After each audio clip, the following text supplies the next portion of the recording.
Hey there, ladies and gentlemen. Aaron Smith here, the Amputee Cyclist. Missing my right leg above the knee joint, out here riding a standard mountain bike. And for those of you who haven't met me yet, I do also have metal in that leg from an accident that happened over a year ago. Doctor put metal in it and he'll probably never take it out unless I really hound him to death, and I plan on doing that. So it's uncomfortable. But today's ride, I'm not sure how long today's ride's going to be. It's going to be about 70 miles, 65, 70 miles. And what's unique about today's ride is that we're going to meet up with this race. There's a race going on, a race across Texas called the Rat 1000. Race across Texas, and it's 1,000 miles. And so these guys who are on this race, we're going to meet up with them. We're on the route. And so I've already talked with 3 of the top 4 competitors, and what we're going to do is ride along next to them, because the best way to become a great cyclist is to ride next to a great cyclist and hear what they have to say and learn how they do the amazing things they do. So this race, the Rat 1000, it goes from Texarkana, Arkansas, all the way to Tucumcari, New Mexico, and it comes right through my hometown of Gainesville, Texas. And it goes through Sherman, Munster, Lindsay. We're in Myra, Texas right now. So I just finished riding. So they're spread out. These people who are doing this race, there's not a whole lot of them, and they're spread out. So what I did was I decided to go down this route, you know, and meet up with one guy, ride with him for a while, and then turn around and go back and meet up with the next guy. But they're separated by a significant amount of time and distance, and we're just going to talk to each of them. So this ride, you know, I've gone a long way, but I've been able to meet up with them. And so what we're going to do on this ride, we're going to focus on when we're riding with them and interviewing them and talking to them when we're riding together. So that's what I'm going to upload, and I hope y'all enjoy riding with us on the Rat 1000 right across Texas, 1,000 miles. Y'all believe that? So these guys, they start and they ride. The first day of this race, they rode 158 miles and then got up and rode over 100 miles again. Today they're going 140 miles. And so I just think it's an amazing goal. And so since it was coming right through here, right where I live and ride anyway, I decided to get out here and try to find them and ride with them. And so I found 3 of the top 4 competitors in this race, and we rode right along with them and got the inside scoop on how this race is going for them right now. Okay, so without further chit chat, let's go join them on this 1,000-mile race on day 3 of the Rat 1000. Let's go. You know, I think I can keep up, because they've got to really pace themselves. We got some dogs. Uh-oh. Nope. Nope. Back. Back. Pit bull was just stalking me, so I had to stop, teach him who's boss. I'm the boss. You're the beta. That's who you are. Boss is who I am. All right, so got to pay attention for things like that. You know, as I'm talking, the dogs hear me coming and they just hide out behind an embankment like that one did, and they'll come after me. That one would have probably bit my ankle if I just tried to keep riding and didn't react in some way to deter the dog. Beautiful. Haven't been down this one. I've climbed it, but I haven't descended this particular road.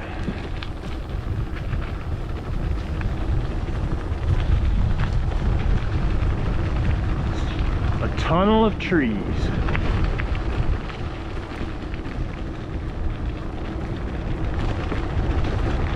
It's a pretty rough one. I'm gonna have to climb it on my way back, which that's all I've ever done on this road, is climbed it. This is the first time to go down it. We're real close to Oak Ridge.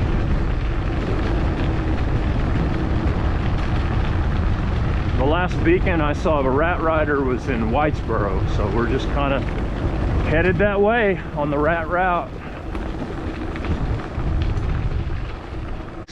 Oh, I see him. I see a racer, y'all. Ha ha. I've met up with a rat rider. This is Peter. The legend. Will I be able to keep up with a legend? I don't know. I am a legend myself, but not like he is. So let's give her a try.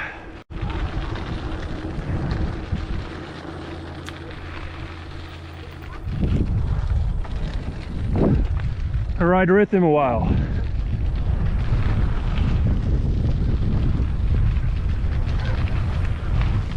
Are you Peter? Yeah, hey. I follow you on Strava. Oh, hi. I follow Spinistry, so I'm gonna try to keep up with you. I saw your video. Okay, maybe you did see one. Use the stick. What's that? Oh yeah, for the dogs. Okay, Yeah. the stick for the dogs. Yes. Yeah, this is the dog neighborhood, right? Well, yeah. This is where most of my dog encounters happen, and I've already encountered 2 pit bulls. So, yes, yes. But I'm sure you've encountered more on the between here and Texarkana, right? There was a bunch of dogs. Yeah. Yeah. I've been using my air horn this morning. Yeah, I'm using my. I just did a refill. I just ran out. Oh no. Okay. Yeah. Well, I driven a refill with me. Yeah. You Well. know, an extra can. That will last me. Because past Henrietta, there's not many loose dogs.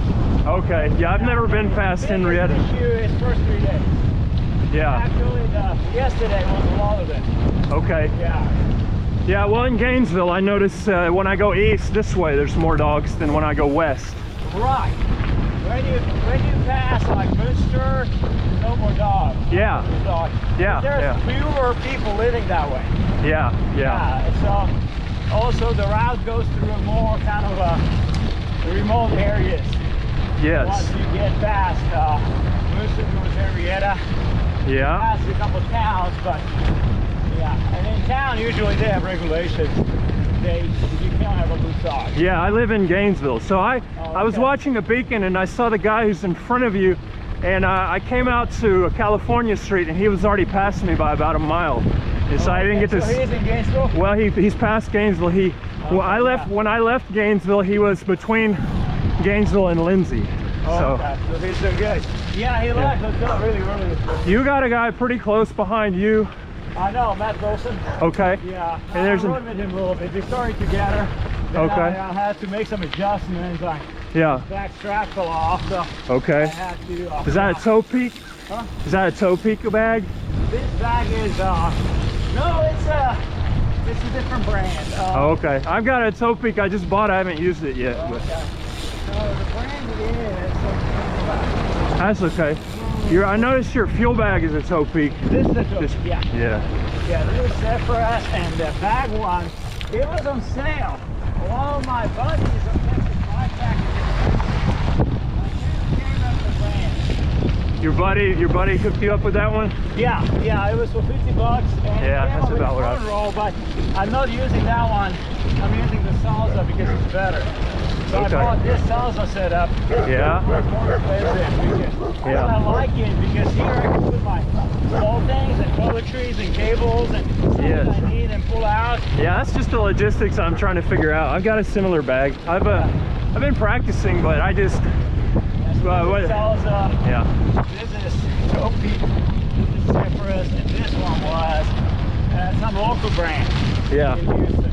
Yeah. Yeah, they had it on sale. You post it on Facebook, go, hey, if you're looking for a nice backpacking setup, this is a good one. All right. Use the front roll. The problem with that front roll they had was it was running too close to the frame. Yeah. It was rubbing my cables against the frame. Oh yeah. So it actually rubbed. Yeah, I've got that over on the side over here. Oh, okay. I've got a hole rubbed in the metal. It rubbed off the paint and rubbed a divot in. So I put some tape over that. Duck I have Gorilla a tape. groove in there. Yeah, I do too. The carbon, yeah. I do but too. there's a different frame. Oh, now. carbon, yeah, carbon frame. You don't want that. This is aluminum. So Yeah, really. it's worse on the carbon. Yeah, exactly. Yeah. So I learned my lessons, you know. Yeah. What's your name? My name is Aaron Smith. Very nice to meet you. A-A-R-O-N. You're Peter. How do you say your last name? Rajani. Yeah. And you're from Czech Republic or? I'm from Slovakia. Slovakia. Okay. Yeah. All right. Yeah, our name is really old. Okay. Yeah. It goes back to like 1300s. Yeah. Dad traced our origin. He is a history fan. Okay. We found some historic documents. My grandmother on my mother's side is from that region. Oh, okay. And we did a genetic test, and sure enough, it shows people from that region. I've got a percentage, and for her, it's like 25% for her, for my grandmother. So. Yeah, I moved here 30 years ago. Okay. Here. All right. Yeah, I saw your interview with Kevin Lee. One of them, just one. I've seen you one of your interviews. So. That wasn't an interview. I just said it was really short. But I did a short podcast. Yeah, that's what I heard. The podcast. What's his name? Caleb.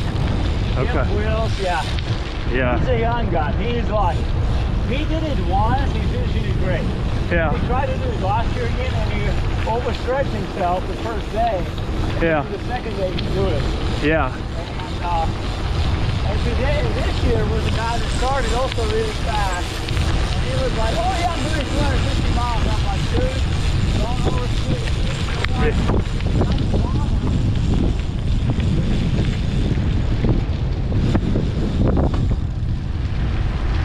My After that, he got a fever or something. He got sick. I don't know for what. Either he was overdoing it, or maybe he caught a bug. I don't know. Yeah. So, you talking about the guy from last year who interviewed you? No, I'm talking about David Walker. Oh yeah, I watched his this morning too. Yeah. So. He actually wasn't going that fast. He started really fast, and I'm like, I'm not doing this fast. So him and Sean went ahead, and Having trouble hearing you. What? I caught David Walker in Okay, yeah, I watched David Walker did 100 or 208 miles for one day, like 24. Yeah, then started running a fever, and so it could be COVID. It could just be overdoing it. I don't know. Yeah, he said he already had COVID. Yeah, I've got my vaccine, but I heard that you have COVID, or you had it, but you got over it. I got a vaccine. But I'm getting vaccine too. Yeah, good. Yeah, we gotta really watch. Yeah, this traffic is... Yeah, I am trying to be very careful. Yeah, just stop. It's better than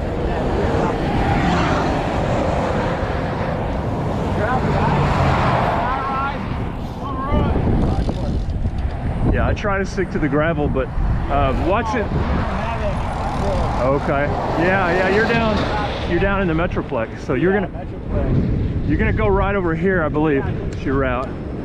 That's what I did when I backtracked. Yeah. There's a road. There's this street. Yeah. You take this street right here. This street. Yeah. I'll stay with you as long as I can. Who knows what that is? It's this. But what I'm saying is, we rode together. He got ahead a little bit. I had to make some adjustments to my Garmin charging. And I caught him, and I was able to get ahead of him. Yeah. And I got to Ferris ahead of him. Look at the mariachis. Huh? The mariachis. The yard art. Okay, but you got ahead of him? So he was not going that fast. Yeah. So, yeah, we were trying to follow him. But Dana is a very strong rider. And he rides much faster than me. I can't catch him. David Walker? No, Dana Birch. He got it. Oh yeah. He's not doing it this year, but he's watching you. He's watching your beacon. He almost destroyed himself. Yeah. Really wiped out. Now, wasn't there a big headwind out in West Texas when, big? Not that year. What year was it? Do you know what year that was? 2019. Okay. Yeah. So I watched that one. There was a big headwind for a while. They really. Yes.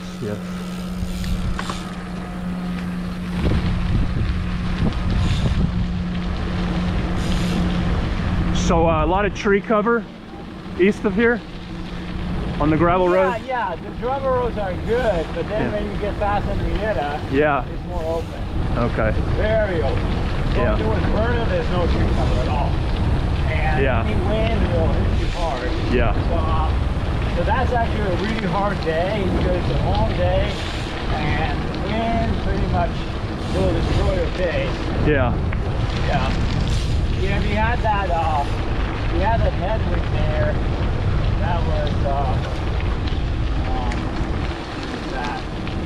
2019, yeah.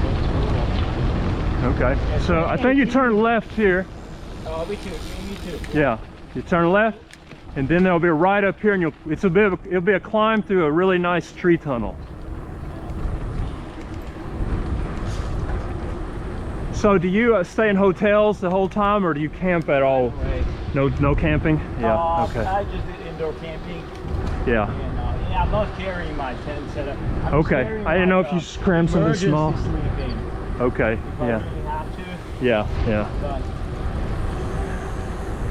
Yeah, be able to get that shower and yeah, plus, good thing. You know, in a hotel you have charging, you can charge your electronics. Yeah, Nowadays yeah. we have so much electronics. Yes, I've got electronics This too. thing is really good, the e-trikes, because it runs on batteries. Yeah. You don't have to charge it. Well, I like to videotape my rides. I'm videotaping right now, and the reason I do that is because you never know what you're going to run into. I may get attacked by somebody, or a dog, or Right. who knows, somebody. It's right here. Yes, right here. So last August, I was riding at night. I had my headlamp and lights on the bike, but I was a guy came at me with no headlights, and I was on the far right, and he came at me with the front of his grill right in the middle, and I bailed into the ditch to avoid being hit, but I broke my leg. Oh no. Yeah, it was at night, but he saw my lights. He came to me like a moth coming to or like a moth going to a light. And so sheriff's deputies just said, hey, you need to wear a GoPro, because he's saying you just fell over, and he was driving by. So started videoing. Yeah, then you can prove it. Yeah, but I don't ride at night now because the camera doesn't pick up at night. So Oh yeah, it doesn't. yeah, the light. I tried that. Yeah, Yeah, the light, it just, yeah. the light is too bright. Yep. Well, and if there's no light, it just doesn't pick up anything. It's black. Right. Oh, what a climb. But I know it's not very steep. It's just kind of long. It's long, Yeah. You have to go in the groove. You had just made a real steep one when I came up on you. Yeah, there's a bunch of hills back there. Yeah.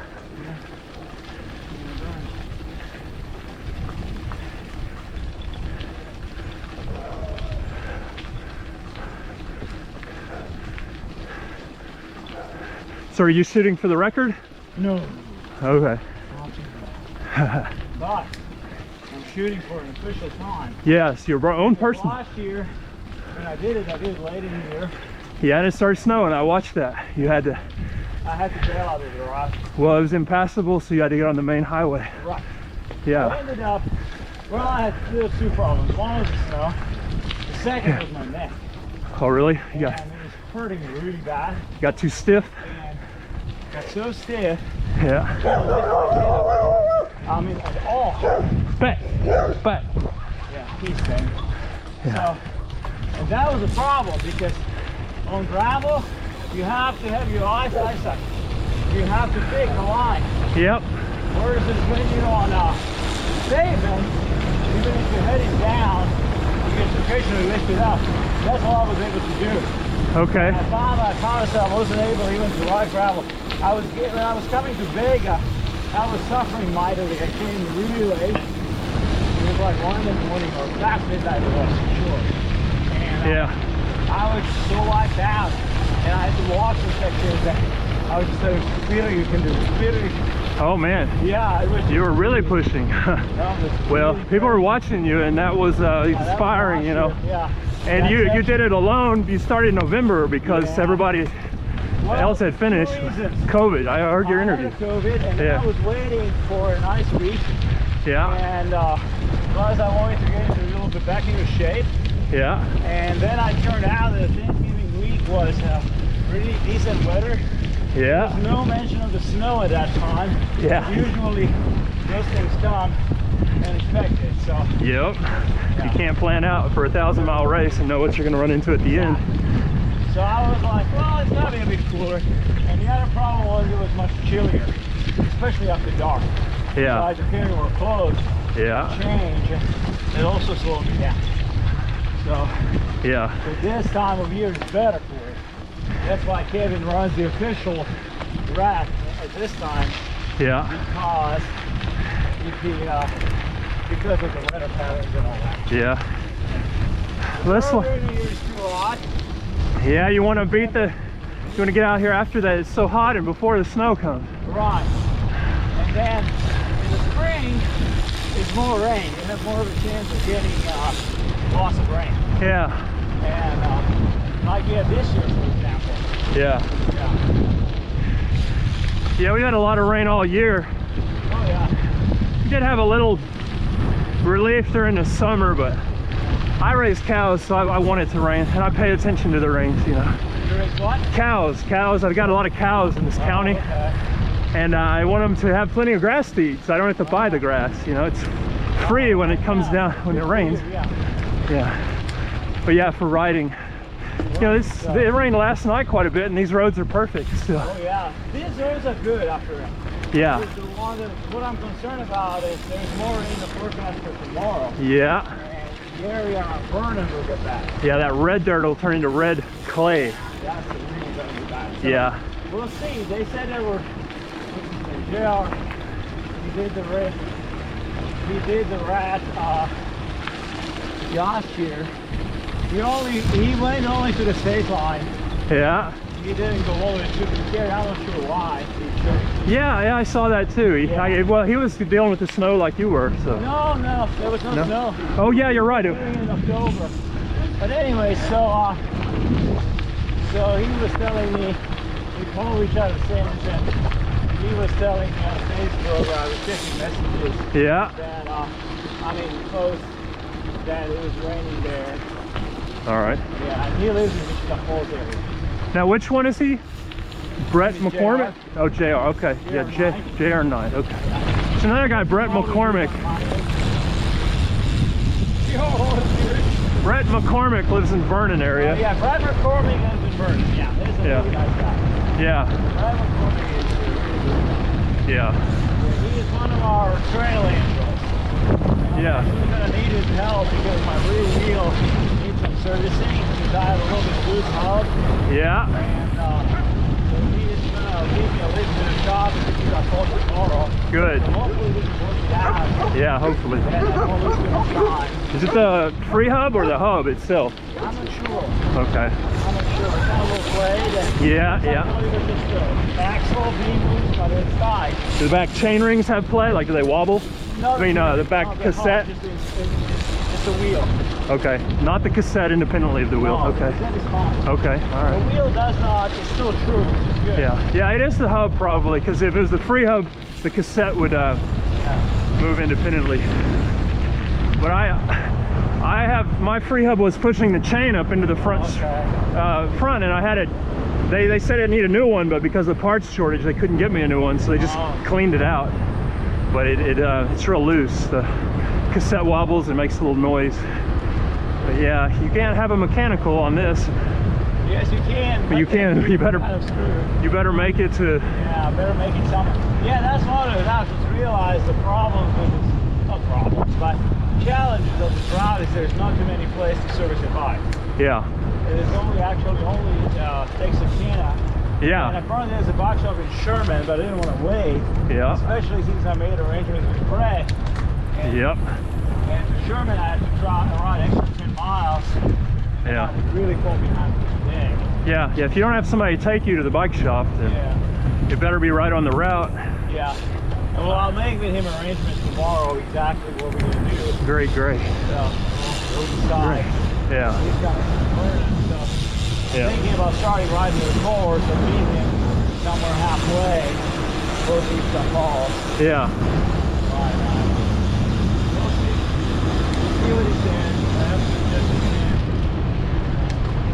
But it would be good to get that fixed because I don't want to run into any issues. No. West. Yeah, if you have the opportunity to fix something that is questionable, do it. Exactly. Yeah, especially far west when you go past Vernon. Yeah. There's fewer places that yeah, it's you can less and less civilization. yeah. Yeah, the only other place to fix your bike past Vernon would be Amarillo, and that's way off the route. Yeah, it is. Yeah.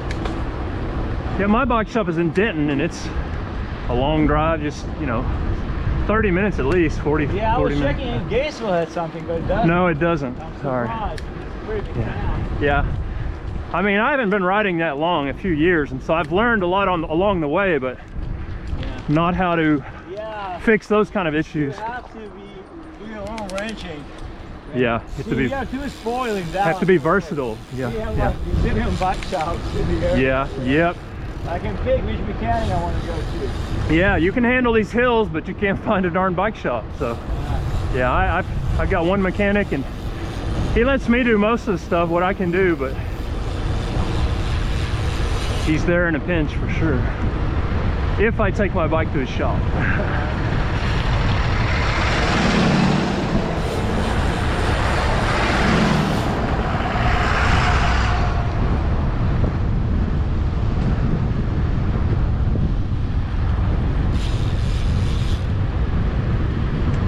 You're gonna turn up here with this white. Whoa, that's sorry. That's the. I'm sorry I didn't warn you about that one. I blew my horn at it on the way here. It's okay. You're gonna turn in front of this white fence up ahead.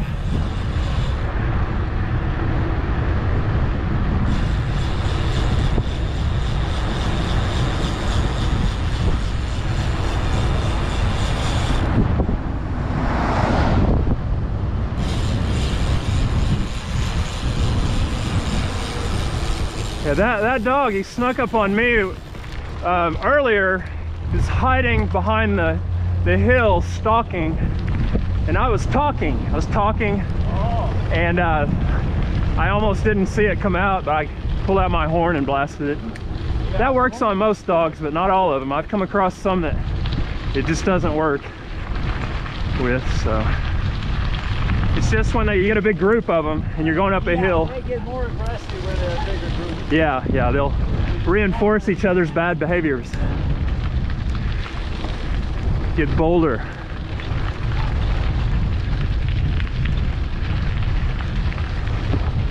And it's not the dog's fault, it's the owner's fault. Oh yeah. They should have, but they don't enforce it. Yeah. The country, they should have them restrained in the yard. Yes. Well, you know, in this county, I've been attacked by dogs and had to call 911.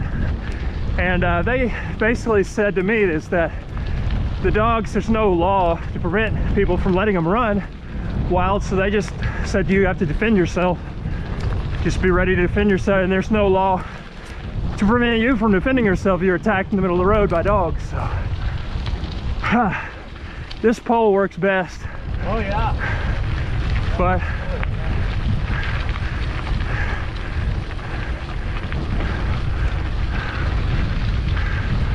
But you can avoid it altogether with the horn a lot of times. Yeah. Or just a firm no.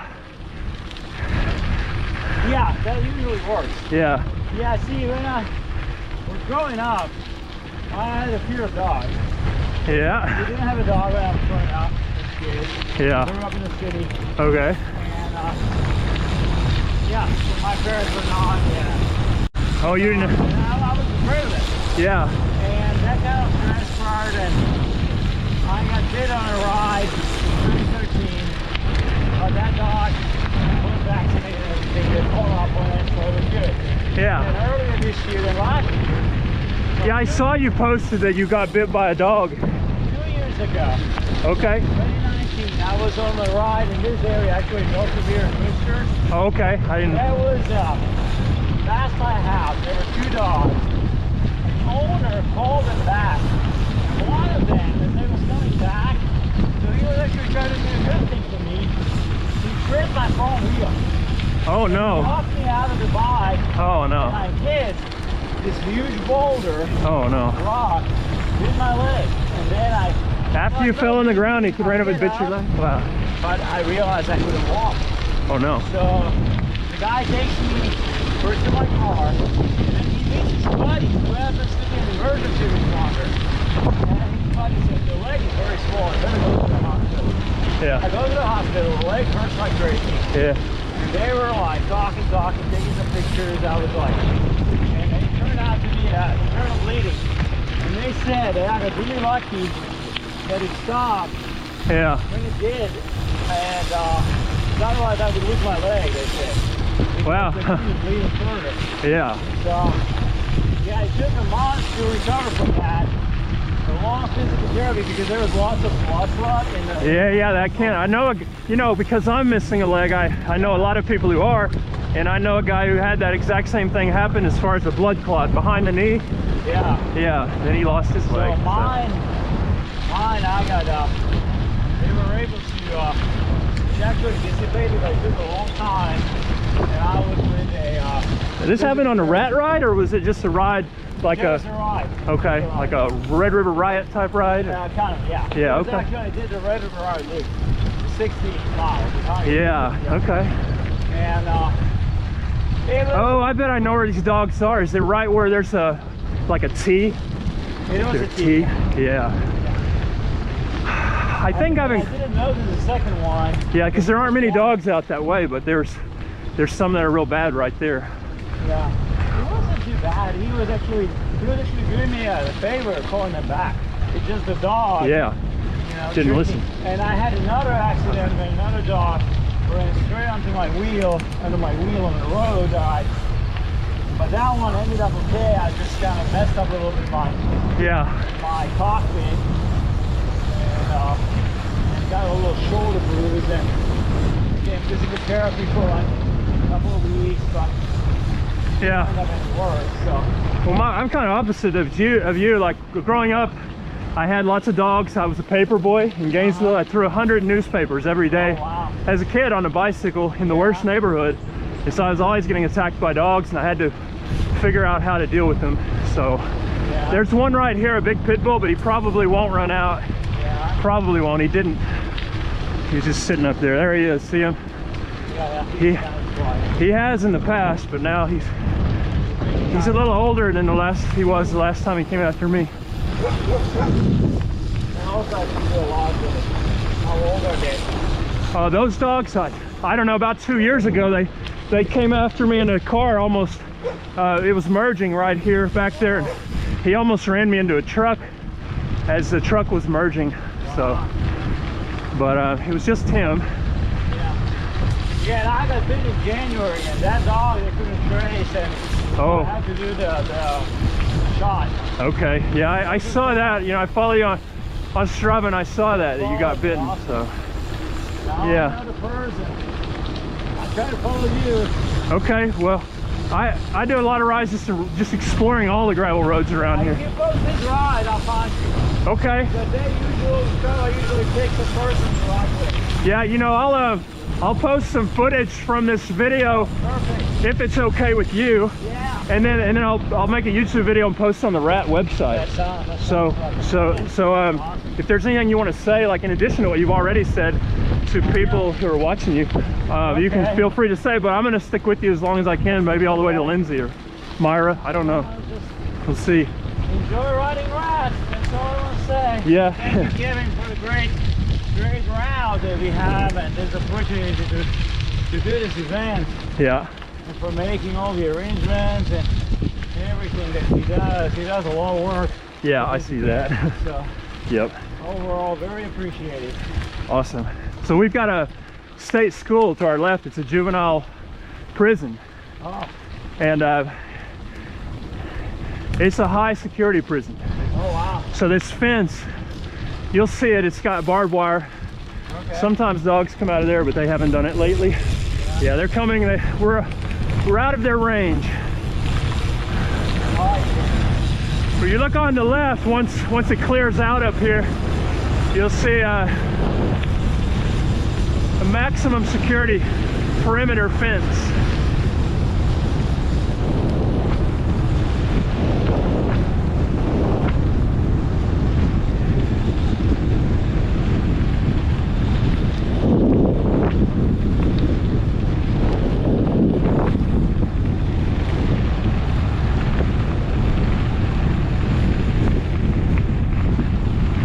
Try to keep up with him.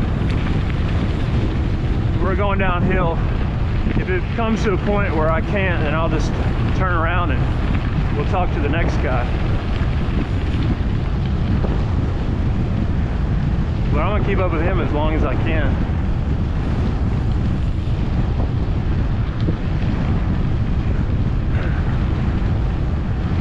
I just don't feel comfortable barreling down the hills too fast. Feels like we got a headwind. It's coming out of the southwest. Not too bad, primarily crosswind.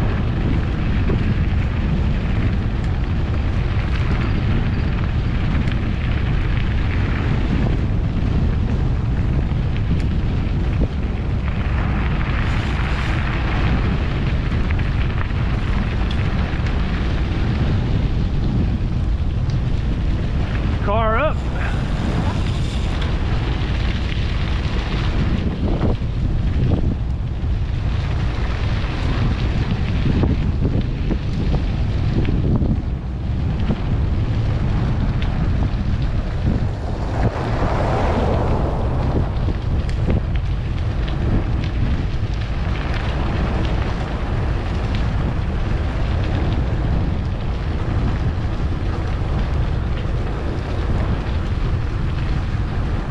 So my wife, she loves dogs.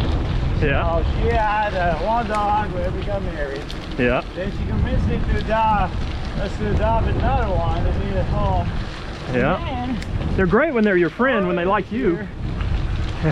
Yeah, it was this year. Her and I, we were riding. There's a bike trail close to our neighborhood. Yeah. Mountain bike trail, kind of short. And we found an abandoned pit bull. Yeah. A young one. Yeah. And so we took him.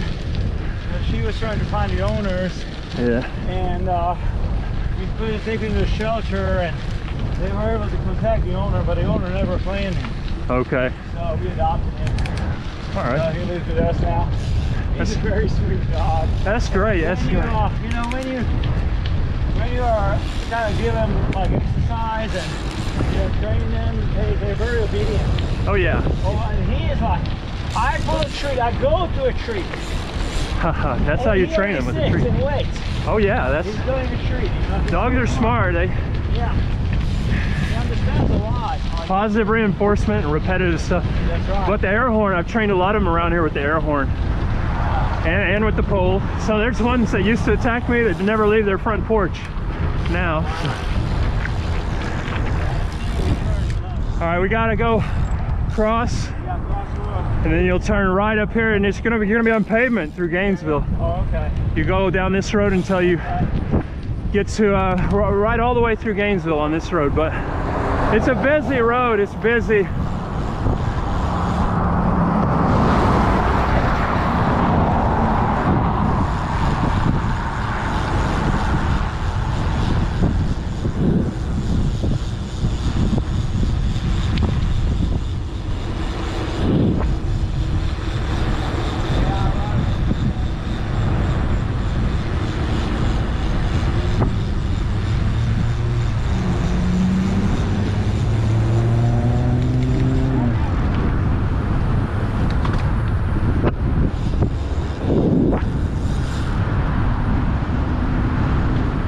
So the shoulder will get smaller, and you cross California Street up ahead. I mean, this is California. You'll cross Grand. Okay, you've done it. You know, you've done it at least twice, right? Number five. All right. Yeah, but the first one I did was the pilot rat, which was in 2014. Yeah. Which was a very different course. It was called the what rat? The pilot, okay. Europe rat. Yeah. Kevin was figuring stuff out. Yep. And he puts us into state parks. So that was his idea. It wasn't a bad idea. Yeah, if you want to camp, yeah. But it turned out, and that era road, he had an option to support it, which he's still offering, but now it's a stage race. Yeah. So it's different. But anyway, okay. So it was support from him, and distance was short. It was 360 miles, but we had bad weather passing through, so it was a shorter route.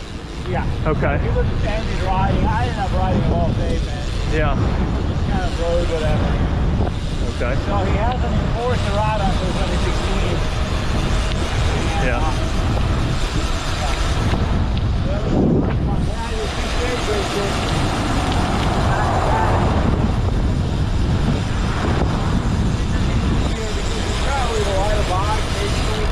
Travel with a lot of ice? Is that what you said? Travel with a lighter bike. Oh, okay. Because he takes your camping stuff and your extra clothes and carrying and stuff. Yeah.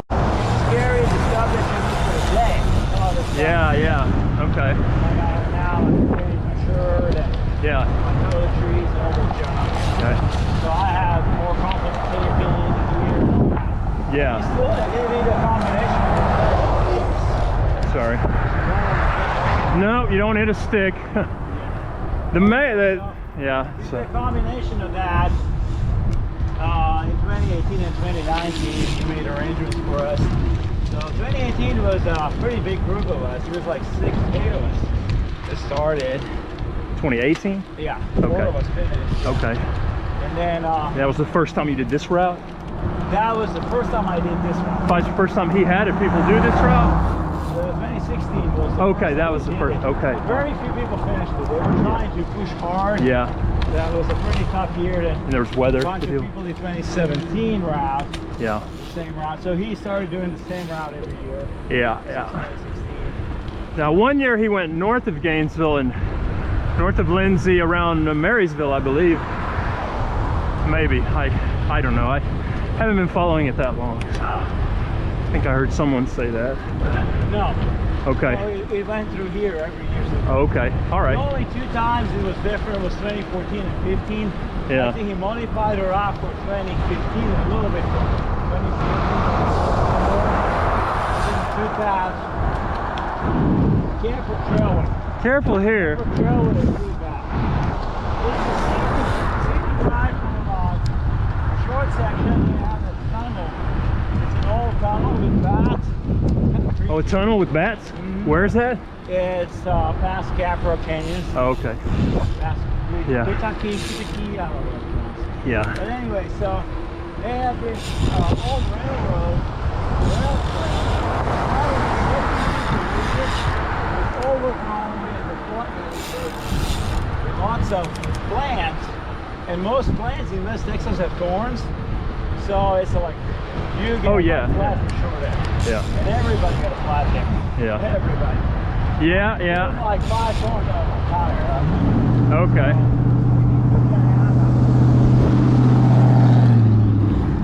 Yeah, that's something I haven't done yet is run tubeless. Those are only tubeless in your either. I was running like you.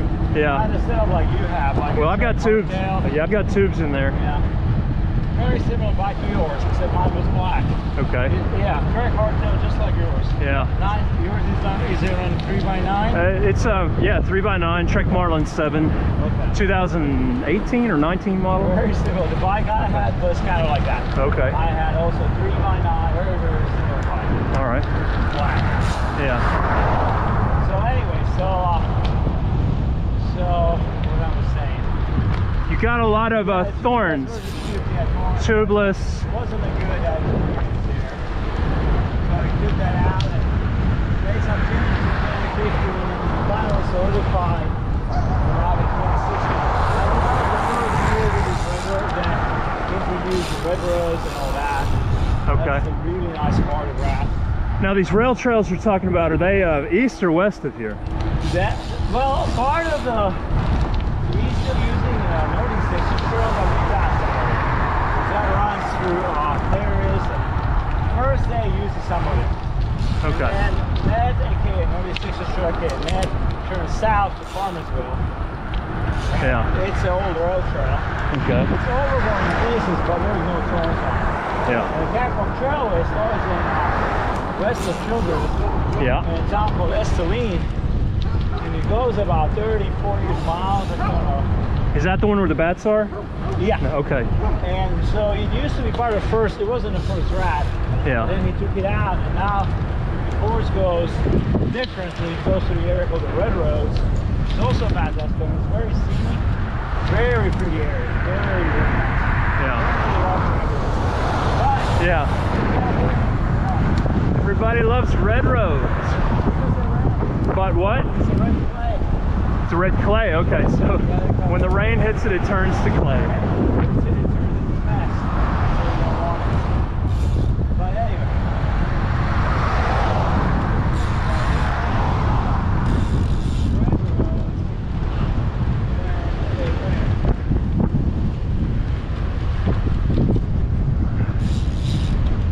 Yeah, you handle these.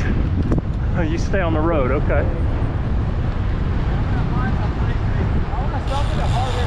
All right, all right.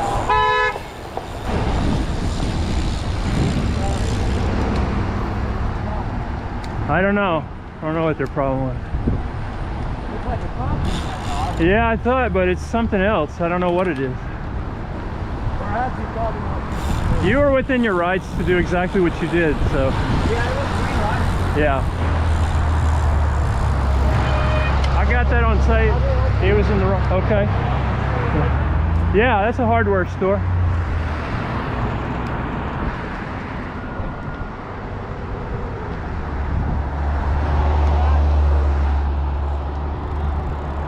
Get some bungee cords.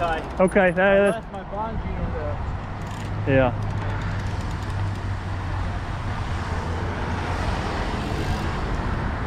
Yeah, you go ahead. I'll catch up with you.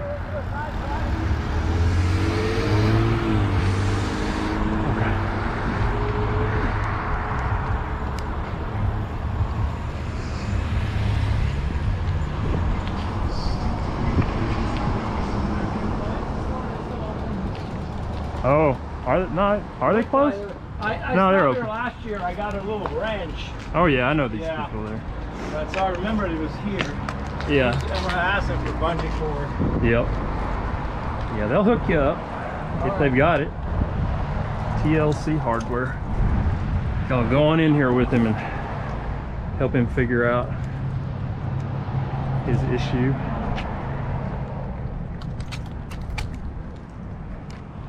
Of course, I'm going to take my bike right in the front door. Maybe not. Maybe I'll leave it. Yeah, I'll leave it right here.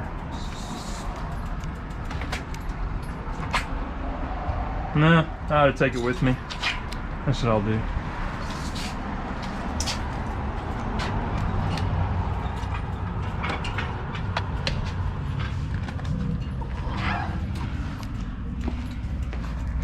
They did have the one I wanted. Oh, It was a okay. nasty rubber one.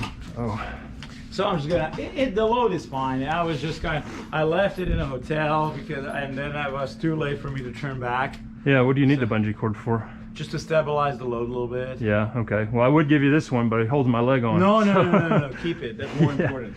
Yeah. Well, Eric, it was nice riding with you. Yeah. Are nice. you continuing further up? Yeah. I may try to follow you a little longer. Yeah. if Well, that's all right. I'm planning to stop somewhere to eat. Okay, cool. Well, then I'm gonna probably go back to the direction I came for a little while. Okay. Maybe run into the guy behind you. All right. Yeah. Check. Go. Let me get Go through pay this. him some company. Okay. He's a nice guy. Yeah, His name is yeah. Matt. Yeah. Yeah, Matt, and he's a great guy. Okay. Yeah. Yeah. Sounds good. All right. Well, it was nice riding with you. It's good to have some company for a little while. Yeah. Good luck to you. And, Nice riding with thank you too. All right. And I'll check out the video. Okay. I'll try to make it a good one. Yeah. All right. Thank you. All right. You take care. Be safe, Thanks. especially in this town. Oh yeah, that sounds crazy. Yeah. They don't like bicyclists. that's Yeah. for Sure. Yeah. Yeah. Yep. I try to change that, but no, they're the way they are. So we'll see you later. Good luck. All right. So I'm going to check the beacon. There he goes. I'm going to see where everybody else is on this route right now. All right, so I've had a little time to think about it. I decided I'm just going to go on. I'm going to go on the rat route. I'm going to go continue on through Gainesville. Peter can get his food. Whatever people want to do, they can do, but I don't want to go back just because once I go through Gainesville traffic once, I don't want to do it again. And so I'm going to just go on, and then these guys may catch up with me again. Peter may pass me again, and then these other guys may pass me again. I don't know. But I'm going to go on through Gainesville, continue on the rat route until I get tired, and then when I turn around, maybe I'll pass some people. I may try to turn around and ride with them for a little bit, but I'm not going to backtrack what I just did again. I've already done it twice.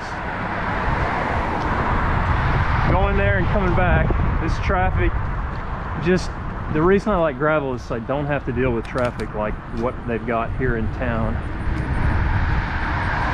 what we've got to deal with. So I'm gonna go on through town.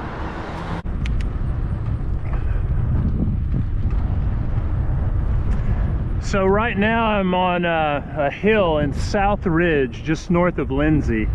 And so it looks like Peter is still eating lunch in Gainesville, and he's waiting on Goson, G-H-O-L-S-O-N, Goson. So these are the second and third place guys in the rat right now.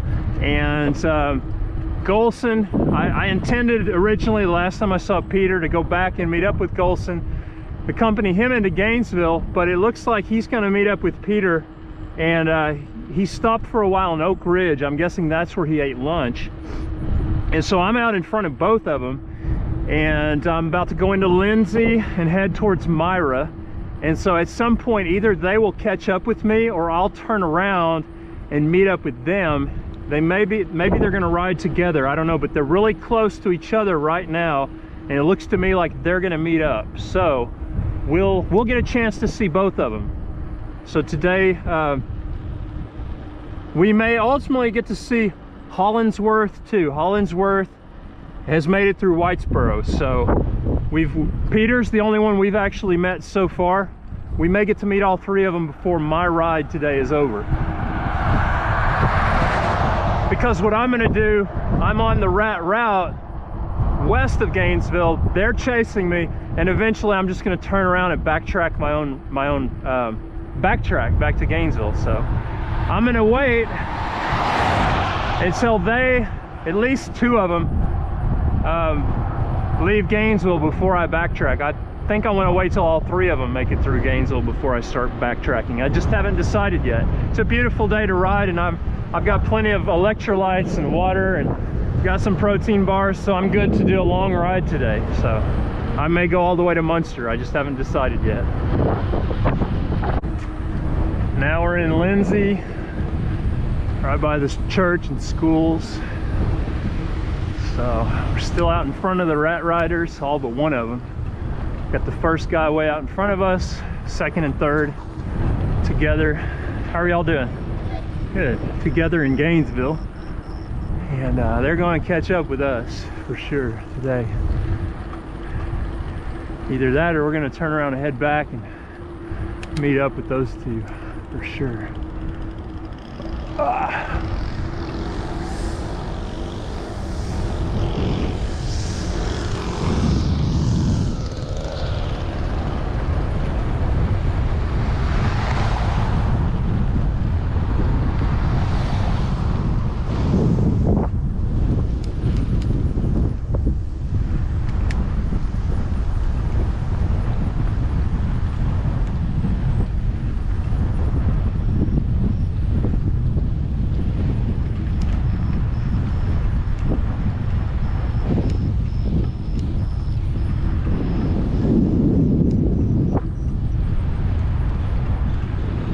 Like the football team is doing football practice right now. Lindsay Knights, you can see them over there in the weight room. The door's open. They're practicing football, lifting weights, getting strong for their next football game. Oh, hey.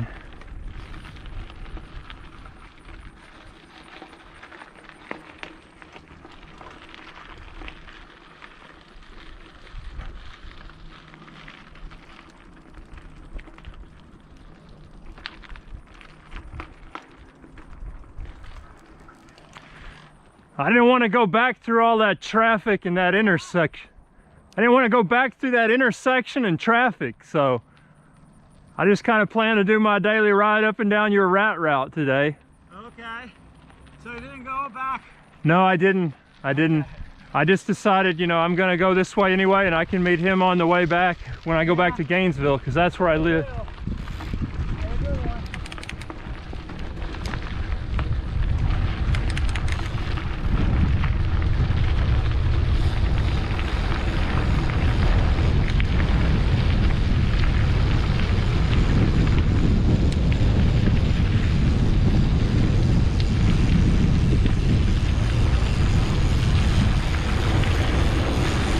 gonna keep going on this route for a while. Yeah, it's a good route. Yeah, there's more gravel on this side. Yeah. Once you pass Gainesville, there's more gravel. Yeah, I didn't want to go through. Almost all gravel past Gainesville. Until we pass Lindsay. Yeah. Yeah. Yeah, the first half is well made. There was only like 30 miles of gravel in the first half. And we count all the way to Lindsay, so. Yeah. Yeah, it's best to just watch for traffic on that pavement. Yeah, the traffic in Gainesville was nuts. Yeah. Well, it was lunchtime, so. Yeah. Yeah. Yeah, I got a quick service at Taco Bell. Good. Hopefully that sits with you well. Huh? Hopefully that sits with you well. It doesn't churn up your stomach. Well, I have certain meals I like. Yeah. One is the quesadilla. It's just Taco Bell, chicken. lunch of champions. Chicken? Just Yeah. cheese and chicken. Okay. So it's not bad, you know. Yeah, okay. Yeah, we go to Taco Casa more often than Taco Bell. I like Taco Bell too. Yeah. Usually get a taco salad or a taco. There was Taco Bueno there. I wanted to stop there, but it was closed. Oh, okay. They had Yeah. some issues. Yeah. I didn't quite catch where it was, but Yeah, I don't know. yeah. That was fairly new because I don't remember that in the past. Okay. I ate at a Taco Bell before. Yeah. They had a low calorie Gatorade. Yeah. Refill that and some water. See, the good thing is when you buy a meal, Yeah. it comes with a drink and you can refill whatever. Oh yeah, there's no Gas limit on how station, much you. they charge you for ice, for drink. Yeah, yeah. It actually ends up being more. Okay. That's a good tip. Yeah. Yeah. Yeah, I wanted to start with Taco Bell yesterday too, but it was a little off route. I'm like, I'm just gonna follow. And that was in Bonham yesterday. Yeah. The gas station. And Yeah. it was a nice one because they had a little dining area. And they have fajita tacos. They were really good. That's great. It's got to be a challenge to find, especially the further you get out there from civilization, to get good nutrition. Yeah, Good. I personally am not a big fan of those also burritos. Some people like them. Yeah. And for someone to drink they are, I don't like them. But I'll eat them if there's nothing else. Yeah. You know? Yeah, all stuff has limited selection. I like their barbecue sauce. That's always they have it. Yeah. You can't mess it up really. Just a sandwich and barbecue. I don't like that fried crust of their burritos. Okay. I like just regular tortilla. Yeah. And the area around Bonham has a lot of these, they call it quick check gas stations. They probably own a lot of gas stations there. And they always have the tacos and that's nice. Okay. Yeah, I've done this enough. I know which one has which. Because I remember it was my second year. I pulled into some gas station, didn't like there. They didn't have any food, and they were kind of mean to me. Yeah. They were like, "You get back outside." And some other places let me take it inside. I had my lock, but it's strong. Yeah, I like to take my bike in too, inside everywhere I go, because it's a federally protected mobility device for me with my disability. Good using it. But that's great that you're riding, you know, with the steady leg and all. Oh yeah, I love it. I love it. The first 6 years or 7 years after I lost my leg, you know, the doctors said, forget it. But if you don't mind me asking. I was riding a horse, and I got bucked off the horse, and my foot got caught in the stirrup of the saddle, and it drugged me and bucked, and it twisted my knee and broke it. And so it came out. Luckily I didn't get killed, you know, but because a lot of people die when that happens to them. Wow. But I came out, and then when the doctor operated on it, I got a hospital acquired infection. Oh no. Yeah, but then the doctor was very arrogant. He said it was not infected when it was. Oh. I should have gone to a better, more accredited hospital. Wow. But the infection was in there too long, and it ate up bone. Oh my God. And so I fought for a little over a year to try to save the leg. Yeah. And then we cut it off. And then after 6 more months, I started walking. Yeah. And then after 2 years after I lost the leg, I got a running blade. And then 7 years after, I figured out how to ride a bike. Wow. That's awesome, dude. Because they told me I couldn't ever ride a bike. Yeah. But I could. Awesome. Yeah, because I see yours is pretty high. Yeah, well, it's no, it's not that high. I mean, it's through the knee. Okay. But so I had to. So you amputated above the knee? Just above the knee. Yes, the knee joint is gone. So I made this artificial leg. Oh wow. I learned how to make them myself, and wow. And this awesome. Dude. Well, this knee joint is a gate hinge that I bought off of eBay. Wow. I mean Amazon. Wow. So I bought a pair of gate hinges for $120. Dude, incredible. Made two biking knee legs. So. Very inspiring. Thank you. Well, these the bearings that I put in this leg, they cost $3. Wow. And they've lasted over 10,000 miles. Wow. Haven't even changed out the bearings yet. So, but yeah, horse riding accident followed by hospital-acquired infection. Is that a cyclist up ahead of us? Yes. It may be. Okay. But he's going towards us. Towards us. Okay. The guys out here, it may be a guy named Alan Trammell. Yeah, people ride these roads a lot. Yeah. It's a popular area also for people from VFW to come. Oh yeah. It's not too far from Denton. Yeah. It's like less than an hour. Yeah. For me, it's far because I live on the south side of VFW Metroplex. Yeah. South Arlington. Yeah, I see where your rides generally are in Mansfield area. Yeah. So usually I ride Cedar Hill, Mansfield, Venus, and Burleson. Burleson is awesome. As far as the country roads, everything's paved. Yeah. Some of them are really nice. Okay. Some of the gravel, I have to go more south. All right. So there is someone. Yeah. Hello. Yeah, that's Alan Trammell. How's it going, Alan? Well, he lives back there on the pavement. He rides, and there's another guy, Jeff Langley, who's a Baptist priest in Gainesville, preacher. He rides this road a lot. Anyway, so yeah. So where was I? Anyway, so there's telling you about my artificial leg, I guess, how I made it. Then something. Yeah. You're saying something. Yeah. But anyways, they told me I would never be able to ride, and so when I figured it out, I realized, oh my gosh, this is better than, you know, the quality of walking was way worse. Quality of running was way worse. Quality of cycling is just as good. It's just it's less impact sport. Yeah. On your legs. I don't have the power on that right side like I would, obviously, but But you know, you still ride. yeah, I have fun. I enjoy it. Yeah. That's what it's all about. Yeah, well, That's up for me. I'm competitive too, though. I want to do my best, but I'm just doing it for experience. Yeah, me too. Where my goal is, you to try to finish every day before it gets dark or just a little bit after. Yeah. Today is going to be a little challenge, but I think I can pull that in around 7:30 at the latest. Okay. And hopefully travel, because some of those areas after dark, especially the descent to Henrietta, tricky. Yep. It's a little loose. Yeah. Loose gravel there. Yeah, some of these potholes are shadowy enough in the daylight. It's good. But the road, if you go further west, that section, the last 15 miles towards Henrietta, it's kind of a less maintained. Yeah. It's minimum maintenance road. Yeah, now I did a hot. Okay. Yeah, I did a Huddard and Hill ride in 2000. Oh yeah, they have the Grava Fuego. Yeah, Grava de Fuego. I did the 67-mile Grava de Fuego in Clay County, and that was rough, washboarded out roads with gravel that was just this year. very sandy. This year, last year.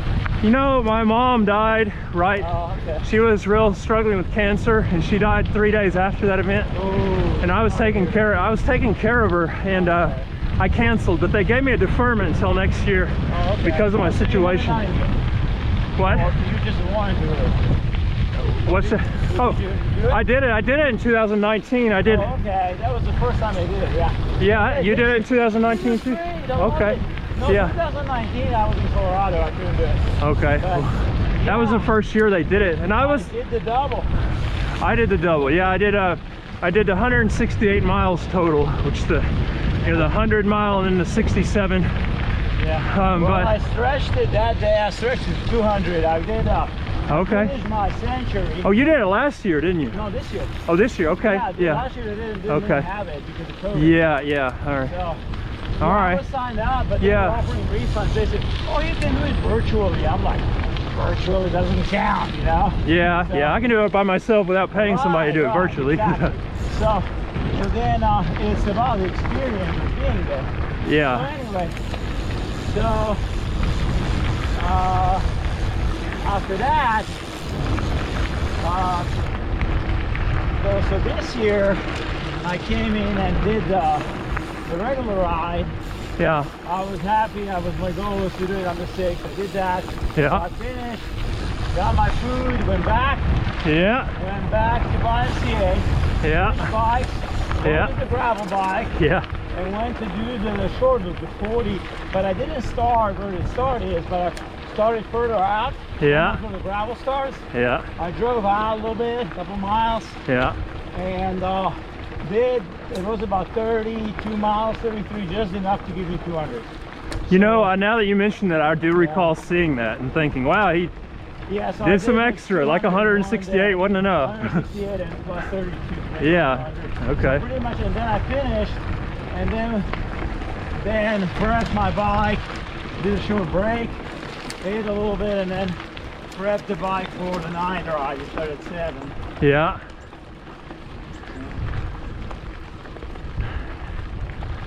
Yeah, that night ride was it was really nice. It was really washboarded out when I did it. It was just real bumpy.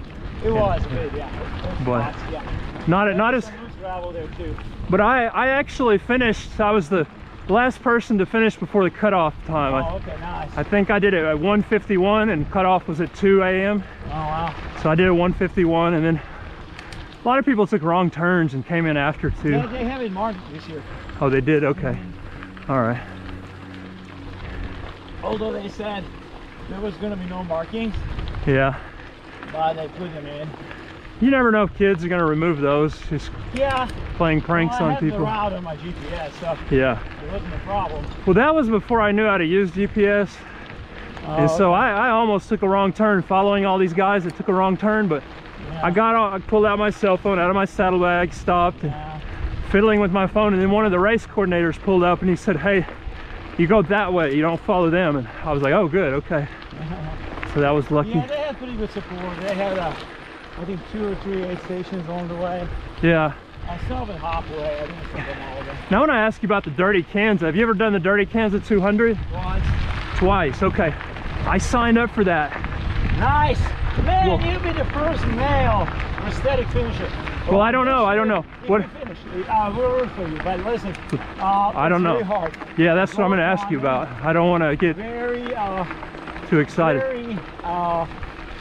Some of the sections of gravel are almost like single track. Okay. So yeah. this bike actually will be good for you.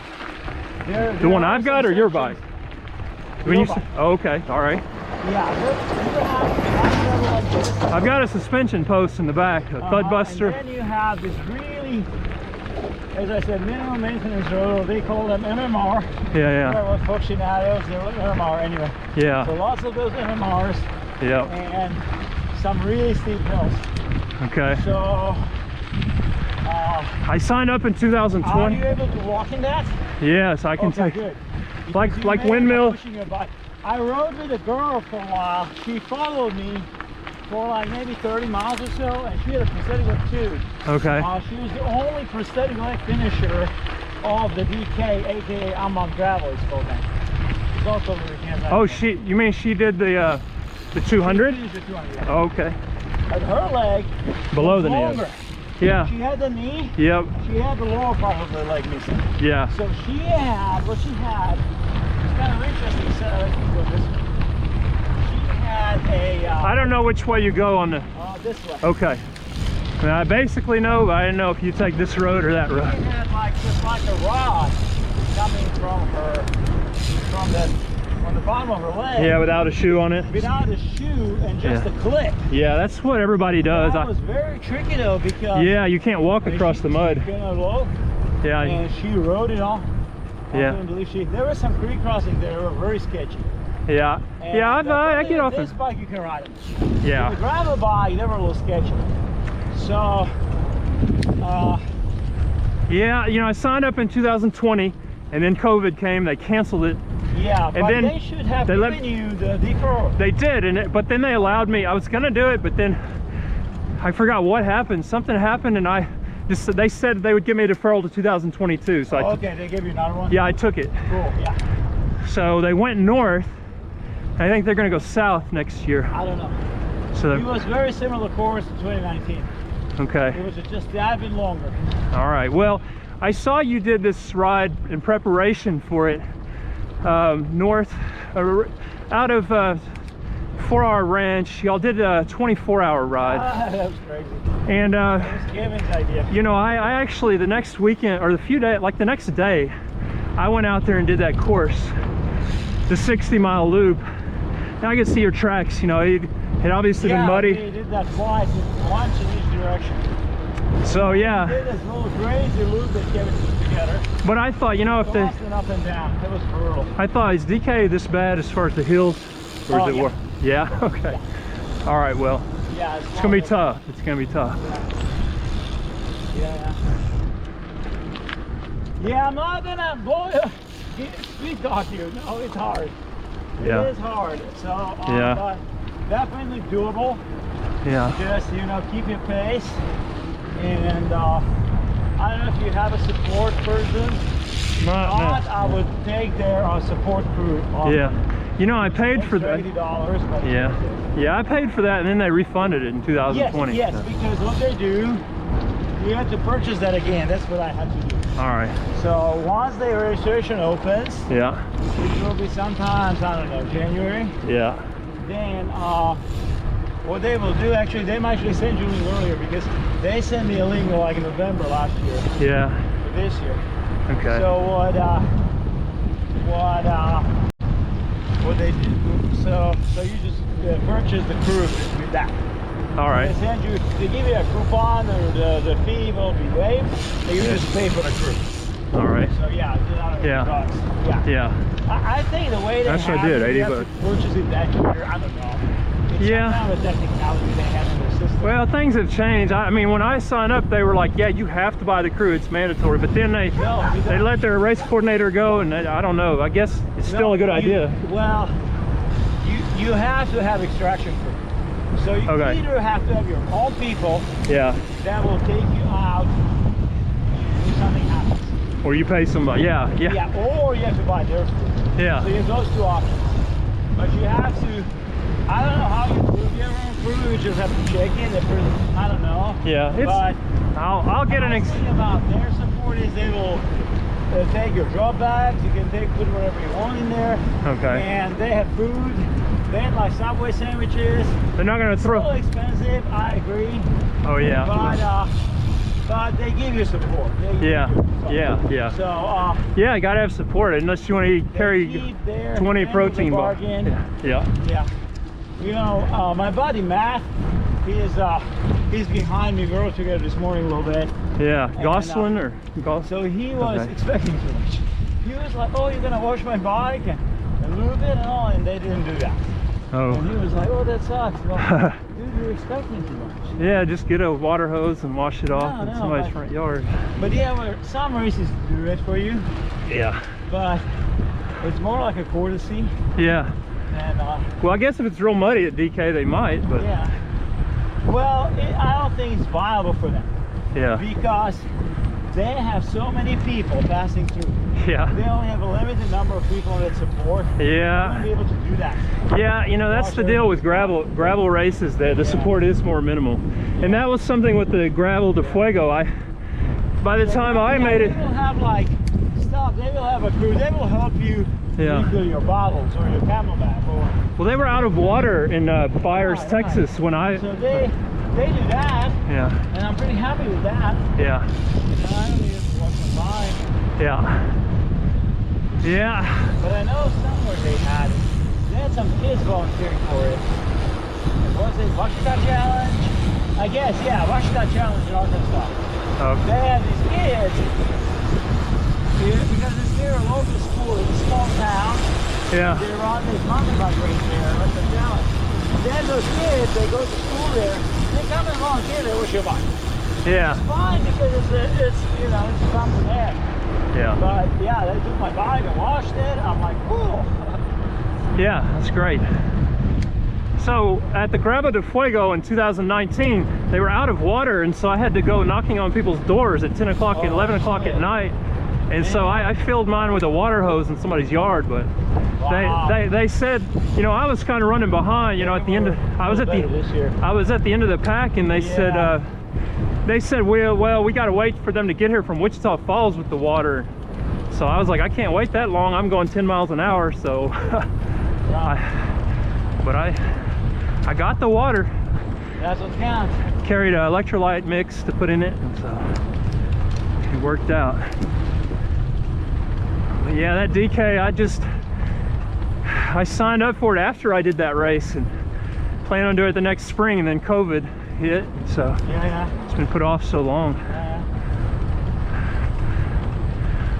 But those hills over there is where I'll be training for that. That's a good area. Yeah. There are a couple of times with DK that are very steep. What about like you know, Windmill Hill, right? By Kind of four. like that quality, yeah. They're like that, sort of. Yeah. Worse than that, maybe. Well, longer. It's just different. There is one climb that particular called Little Egypt. Yeah. Little Egypt is about as steep as Windmill, but they throw in more loose rocks for a measure and tricky line up top. Oh. So yeah, walk the top of Little Egypt. Most people walk it. I will. Yeah, a Windmill is steep. Yeah. But it's a nice smooth gravel. Yep. So you just don't have to worry about it. Just pedal your bike. Yeah. And endure the pain. Yeah. You know. There you've got fist-sized chunks of gravel, huh? There you have like big rocks, not chunks of gravel. Rocks. Okay. And it's almost like a single track. Yeah.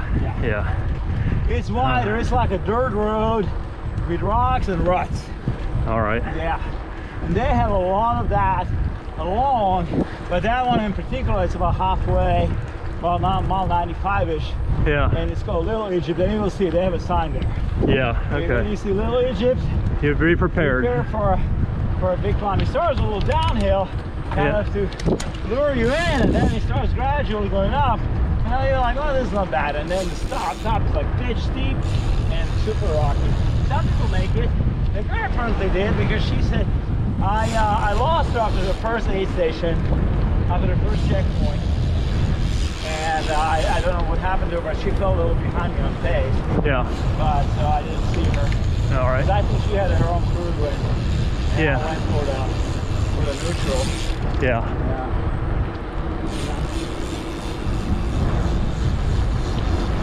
Yeah, I had a little bit of a mishap at the beginning. Uh-oh. For the first 2 miles, I had this little, on my saddlebag, I had my jacket strapped a little out, and it fell out. And it wrapped around my cassette. Now what fell out of there? Jacket. Your jacket, okay. Jacket. I really like it. Yeah. You lost it? It's gone now? And it wrapped around my cassette. Okay, oh, yeah, ruined it. It stopped my bike, of course. Yeah, what? And I just had to rip it off. It took a while. Well, everybody passed me because of the little incident. I was then playing catch up, and I was trying to hammer to get to the middle of the pack. Yeah. And I think I put too much energy into it because... blew too many candles out. And after mile 100, I started feeling it. Okay. And it was really hot. And then I wasn't able to move faster than like 10 to 12 miles an hour. I don't know what I did. But then I was able to recover after that. It was really hot. So, that was to make by midnight. I missed that by about 30 minutes. Yeah. I'm happy I'm finished. Good. Yeah, I know that first day was real hot. It was up in the mid-90s. The heat index, maybe it was hotter. It was hotter in Texas. Yeah. Yeah, because that year we had really mild summer. Before that, we didn't get the hot summer until August. And Kansas was hotter. I'm like, what the heck, you know? Oh, Kansas was hotter than Texas? Yeah. When you did the DK? Oh my gosh, This year, yeah. Because we had, remember this year, temperature plays such a... wet weather passing through. And it was much cooler, Okay. Temperature plays such a huge factor. Oh yeah, and your body, my body was used to like a little cooler. Yeah. Then you get the heat. Yeah. Yeah. Oh. Somebody was telling me 2019 was hot, but I guess I was more acclimated to it because Texas was already hot too. So because I was riding in the, I don't know. Yeah. I felt it was hotter this year than that year. Okay. That did it in 2019 and so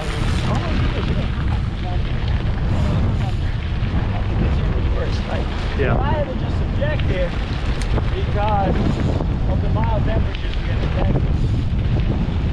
Yeah, and humidity plays a big role. Yeah, yeah. It's just how your body is limited to it. Yeah. If you ride in the heat for a while, you probably adjust. Yep. But if you don't, so that adjustment, I mean, I know always the first week of hot weather in summer is always the worst. Your body starts adjusting to the heat. Oh yeah. And Yeah. for me, that was the DK, aka unbound. Now they call it unbound. Yeah, unbound. Yeah, for me it'll be a race against the cutoff time. I think it's about 10 mile an hour cutoff time. Yes. So it's 21 hours. yeah. We start at 6 in the morning and it finishes by 3 a.m. the next day. Yeah. All right. But keep it steady and keep it on. Yeah. If you don't get it in your head, then you have a long distance.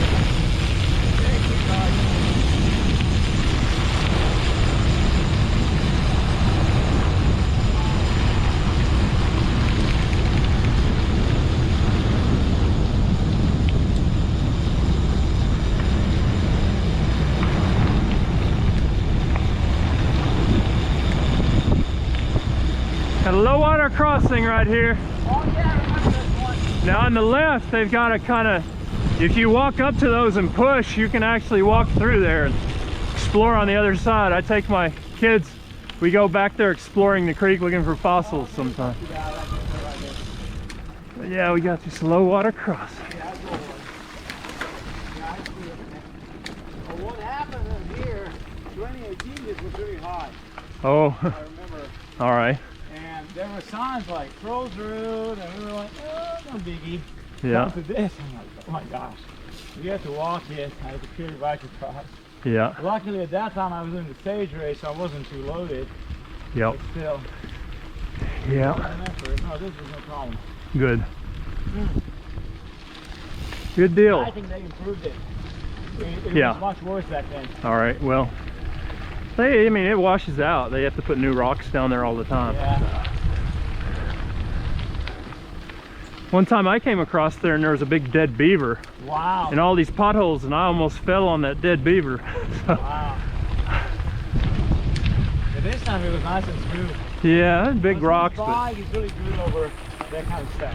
Yeah, now your loft fork, how does it compare to a rock shock like this? I guess it acts a little differently? Oh yeah, it's they optimize this for mostly gravel for small bumps. Yeah. So rock shock is good for absorbing bigger impact. Yeah. So you have to fine tune it for smaller. Okay. This is a completely different mechanism. Yeah. Mechanical based Yep. on Yeah. like resonance of those leaf springs, and Yeah. I don't quite understand the mechanics of it, to be honest. Yeah, But it looks. works. I Yeah. know that much. And it's really good over like washboard and Yeah. that type of stuff. Yeah. Can you put a fork like that on a bike like this, or does it specifically have to be on a loft bike? You possibly can. Yeah. You would have to check how the geometry would maybe change the geometry a bit. Yeah. Yeah. That's what I would worry about. Yeah. But definitely go on the side and see it's really light, it's carbon. Oh yeah. Yeah. And if you only ride gravel or dirt roads and Can it stuff take? like dirty Kansas, it was great on. Yeah. Can it take a big hit though? Like. I wouldn't really try. Yeah. This is more for that. Yeah. Okay. Yeah, big potholes I go around. All right. But it smooths out. Lots of times there was like some dicey stuff, and this fork handle is brilliant. Yeah. Because this bike descends really fast. That's what I like about it. Yeah. It's very stable on descents. Yeah. Just go in the drops, and because it has little angled bars Yeah. that 65, 67. What? I'm measuring gravel distances. Okay. Doing my math. All right, well, I think I'm gonna turn around Okay. and go back to Gainesville. I may ride with those other guys for a little while, Yeah, but see if they are. Say hello to them from me. okay, I will. It's great seeing you. It's great riding with you. All right, good luck. Good luck. Thank you. Safe travels. All right. So there he goes. We're gonna turn around and we'll probably run into these other two guys on the way back. All right, ladies and gentlemen, our third place guy, number 3 guy is right in front of us. I interviewed the number 2 guy. The number 1 guy got away from me and I didn't interview him, but here's the number 3 guy, second guy that I've interviewed. I believe his name is Goson. I don't know. I'll try to figure it out. Let's look at it. Goson. G-H-O-L-S-O-N. He's a Rat 1000 rider going 1,000 miles across Texas. We're gonna see if he'll let us ride alongside him for a little while and interview him and see how his ride is going. I've never met him before, but that's what we're about to do.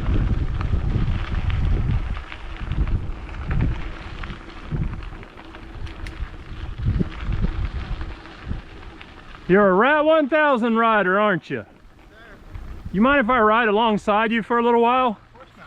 Okay, I rode next to Peter for a while. My name's Aaron Smith. Aaron and Matt. Good to meet you, Matt Golson. Good to meet you, Matt. Good to meet you too. Golson. Golson. Okay, yeah. Schmidt. Golson Schmidt. Okay, so I've been following y'all's beacon and I met Peter east of Oak Ridge, and I rode with him. He stopped in Gainesville and I kept going out here, and then I met with him right actually at the top of this hill, and we kept going. But yeah, I'm gonna make a YouTube video. Oh yeah, if that's all right with you. Oh, yeah. You can be in it. Awesome. Why not? Awesome, and I'll share it on the Rat page. Okay. But yeah, I'll just ride with you. Let's do that. All right, cool. So I'm missing my right leg above the knee, so I'm kind of slow. Uh-oh, you dropped your bottle. I'm sorry. It's not your fault. Okay.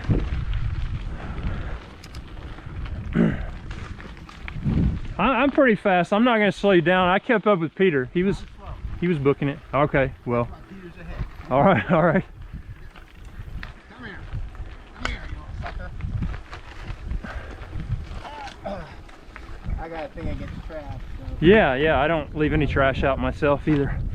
on my regular rides, Yeah. I pick up trash. That's nice. Yeah, I do. Do an little Instagram every day on it. Just because. Yeah, I don't think I could carry, no, I don't have enough space to carry everybody else's trash, but I definitely pick up all my own. I find space. I talked to Dr. Seth Wood out of Stillwater. He does it. And I was like, if that guy can do it, and he's goes a lot farther than I do, Yeah. I can do it. So it's not much. It's just Yeah. I have like Yeah, you maybe just make a positive impact instead of a negative. I have like an hour, a mile and a half stretch by my house, Yeah. and it's like that's my stretch. Yeah. So I'm just gonna keep it clean. So That's awesome. it's just give it back one way or the other. Yeah. Well. All right, Aaron, let's give it a shot again. All right. Now you got that stick for the dogs? That and climbing hills and starting. It helps me with several things, you know, because I'm missing my right leg above the knee, so I've got my foot strapped to the pedal, and it's a free swinging gate hinge knee joint. So when I put my feet down to stop, I go like that. You know, I've got left foot, right trekking pole. With dogs too, and then a real steep hill, I can go like this up the steep hill. So it helps give me a little thrust, a little added thrust. Yeah. Overcome adversity. Yeah, well, I mean, it took me, I didn't really have hope of riding a bike after I lost my leg, because I just was told by the doctors that just wouldn't be able to do it. So It's easy for them to say no, isn't it? yeah, you know, and I believed it, and so it was 7 years after I lost it in 2012. 7 years after that, I started actually figuring out how to do it, and now I do it all the time. It's really my best mobility device. It's my best sanity. Oh yeah, that's great. I love it. Love it.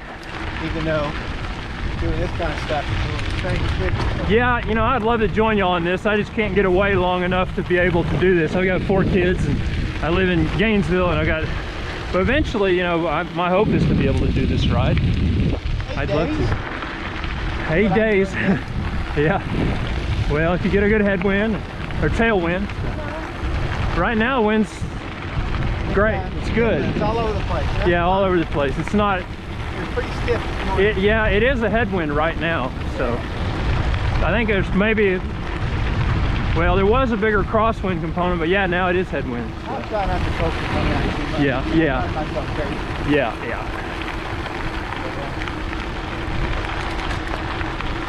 So how's your ride going so far? You're looking strong, like you're feeling good? It's kind of, you can say that. It's like everything, you know. Yeah. Parabolic curve. Yeah. I don't get too excited when I'm feeling good. I don't get too low when I'm down. Try to be nice to myself. Yeah. Like that stop at the cemetery back there. It's really nice. St. Hodges Dolores has a very big tomb there. Oh yeah, yeah, that cemetery in Lindsay. Yeah, I've been to I have some friends who are buried there. So yeah. I leaned up against a little cliff there and finished last my soda water and had a beef jerky. And thought, great. You know, it's all right. Yeah. Good. It's a long way today. Yeah. Henrietta. How far are y'all into the ride about, and how far is today's ride? Today's ride's 140. 140 miles today. We're here. Several hundred miles. Y'all aren't halfway in. Y'all probably, I think, between 130. Day 2 we're at 290. So. Okay, 290 when right this morning now we're started. at, Yeah. 250. Yeah. Okay. So, 250 miles into the 1,000-mile ride. 350. Okay. Yeah. All right. So it's ultimately going to be, what'd you say? Two how many? 200 how many for the first 2 days total? So 290 plus 140. That's where we'll be at this evening. All right. All right. Yeah. Tomorrow, 124. Yeah. 100. My relaxing days. Yeah.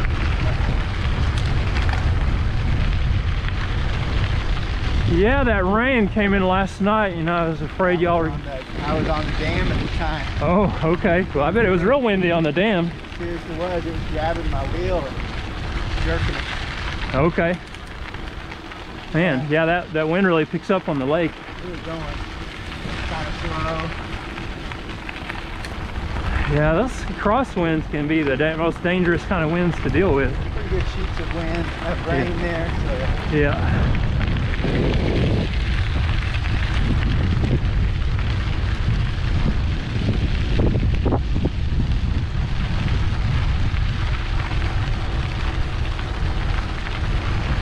Is the traffic okay for you in Gainesville? Wasn't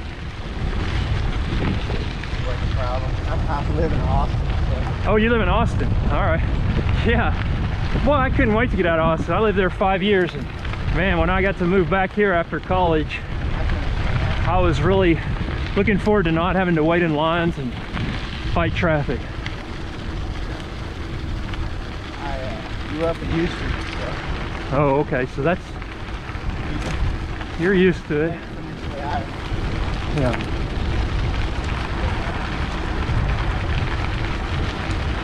I like Austin. Good riding there. Yeah. Yeah, I was just a runner when I was in Austin. I ran at the University of Texas as a track and field athlete, and I did a lot of running around Town Lake. Yeah, yeah. Good place to pick up girls. Oh yeah, yeah. There's a lot of pretty girls at Town Lake, that's for sure.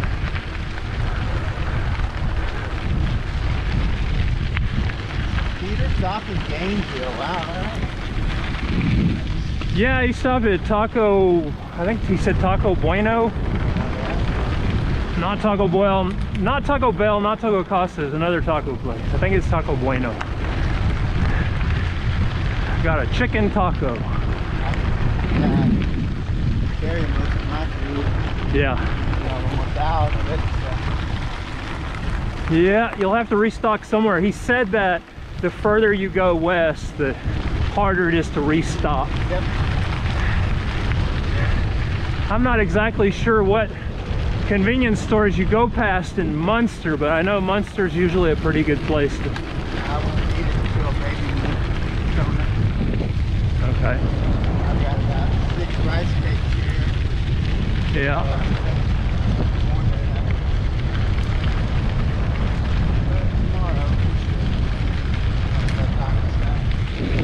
You like Cliff Bars? Yeah, me neither. I ate them though, but they. No, I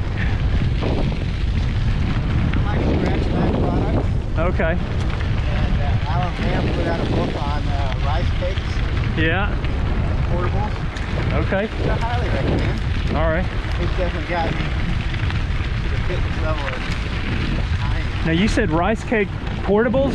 Yeah, like sushi rice. Oh, okay. Yeah. Yeah, I make them and Yeah. So not sushi, but just the rice for sushi. it's sushi rice. Yeah, yeah. Style rice. Okay. Yeah, that's what it is. Yeah. Okay. This is peanut butter. Okay. You put a peanut butter in it. All right. Peanut butter, Good. whatever you want. Yeah. But this is peanut butter, bacon, And rice. maple syrup. Okay. Yeah, it's a good energy fuel. Looks like you just got water. So you're using that energy fuel with water? This is the super fuel that they put out. Okay, you got electrolytes in that. This has electrolytes. Good. Super fuel is like a meal replacement. And for me, I have gastral issues. Yeah. If it's too hot or too stressed, I can't eat. All right. And super fuel kind of acts like a trigger that allows me to eat more. Good. So yeah. Good deal. Yeah, I hate those Cliff Bars, but I do eat them because they, when I start feeling like I'm cramping up and can't go any further, they Yeah. work for me. Well, I don't like the there's a taste. science to it all. Yeah.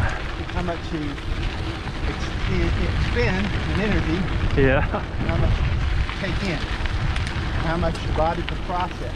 Yep. You give it too much, it will expel it too soon. Yeah. You give it too little, it winds up making you bonk, or Yeah. like last year I did this ride, I didn't even get the bells because that heat exhaustion. Okay. I was off my food. Yeah. Hotter last year and you were less balanced with your diet. Oh, it was horrible. Yeah. All right. Well, you're way past bells now. I am. I was, that's why I didn't mind all the rain and going slow yesterday, just because I kind of told myself I'll be happy to get the venison on the end of day 2. Okay. I should have asked for a little bit more. Should ask for a little more wind and rain? You know, I should have asked for get there at a decent hour. Oh, yeah, yeah. You know. Yeah, when I hit the roads this morning, I was pleasantly surprised that it wasn't muddy or anything. The ground really absorbed it. The roads really These are good roads. absorb. Yeah, they are. They are really good roads. You're in for some lower quality riding as far as the roads go. I'm aware of what happens after Kona. Okay, good. That's about as far as I ever go, no Kona. And maybe a little past no Kona, but I was telling Peter, I have done the Grava de Fuego, hotter than hell in Clay County, and so you're going to run I into. did hotter than hell. What's that? I did hotter than hell. Okay, yeah. Well, the Grava de Fuego was in 2019, the first year, and then canceled to 2020, and then this year they did it. So. But those gravel roads are. Get off. But he was saying the red dirt roads, if it rains, they'll turn to clay, and that'll be a challenge. Yeah. Major challenge. Because that, I will ride it. Yeah, okay. So, yeah, Yeah, you can only. alternate out. All right. Yeah, that's probably. But Kevin will take that call. He'll know. Well, you're sitting in third place. The guy who was in first place, I actually was gonna talk to him, but when I got on the road in Gainesville, he was about a mile ahead of me, and so I decided just to go the other way and met up with Peter.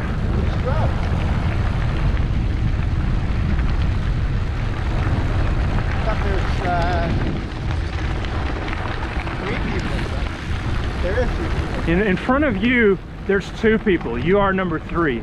John. I believe. There's, what's the last name of the guy in first place? Sean. Okay, well, unless there's somebody way up ahead that I didn't realize. Here's a motorcycle. Look out. Yeah.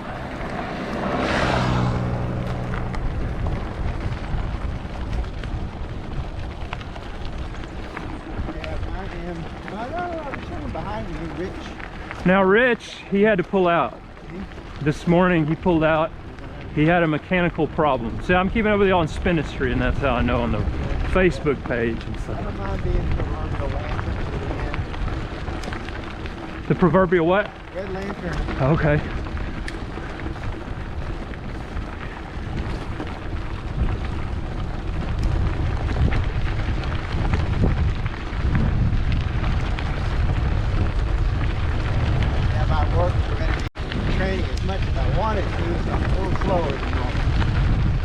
Yeah, well, that's good for me, because I don't have the power to keep up with 100%. Somebody's 100% general. But I mean, even if you are 100%, when you're going this distance you're going, you got to pace yourself. So I'm not having to worry about that. Yeah, whenever I start kind of wrapping my head around the numbers, yeah, where I want to be and what I want to do, I sort of have to tell myself to be quiet. I won't talk about how far you gotta go. It's not far, it's just a journey that you're on. You've chosen to do a journey like I may ride every day in the same circle. You just decided not to go in a circle, decided to go straight. Well, I don't quit well. Yeah, you got a goal. Formed a goal. Yeah.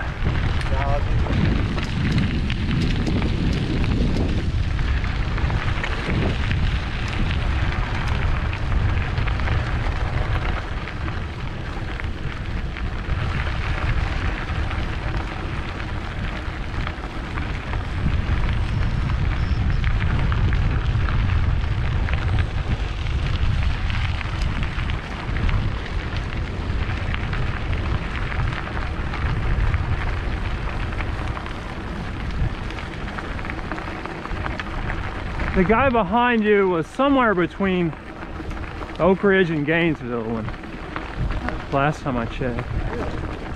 Or maybe he was just east of Oak Ridge. I can't remember for sure. Yeah.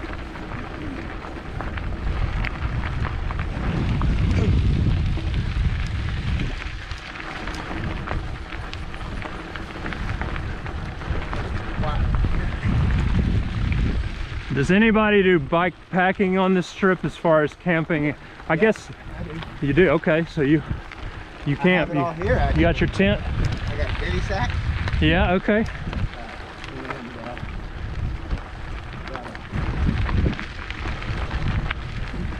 I need to stop anywhere I could. Yeah. I don't want to, but yeah, it's an option. Yeah. I would guess for it's not unusual for someone to realize that they've just got to be on their own schedule out here and maybe not make it to a specific desk. Yeah, so. Yep.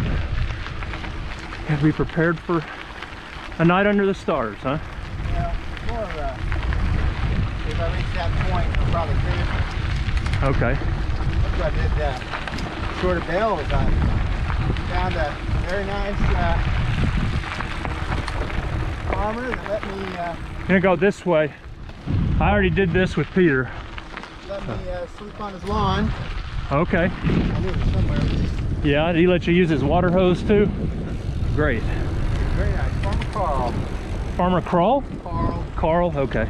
I don't know his last name, but it, Yeah. I'm related to the Crawls, that's why I thought you said Crawl. said, hi, Crawl. I'm Carl. All right. Hi, Carl. Do you mind if I sleep on your lawn? Nope. Use all the water you want. That's awesome. That's great. He's awesome. Yeah. Picture of his property. Oh no. Dogs. Let me honk at him. I don't want to blast your ear. No, you don't Okay. have to. All right. Okay, I want to play. All right. Hey, doggy. Now that one's a little. Nah, I don't worry about it either. All right. That's all I do.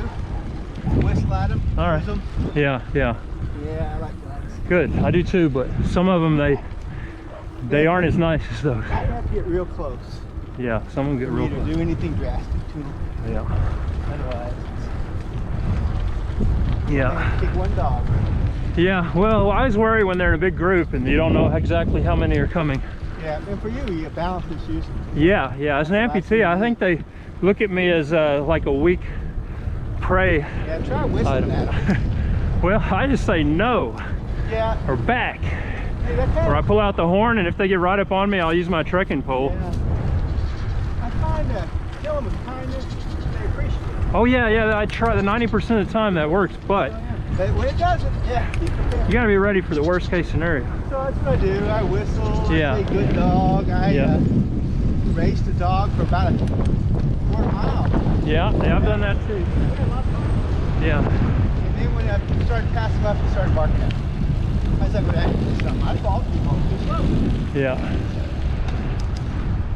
Do it. Go ahead.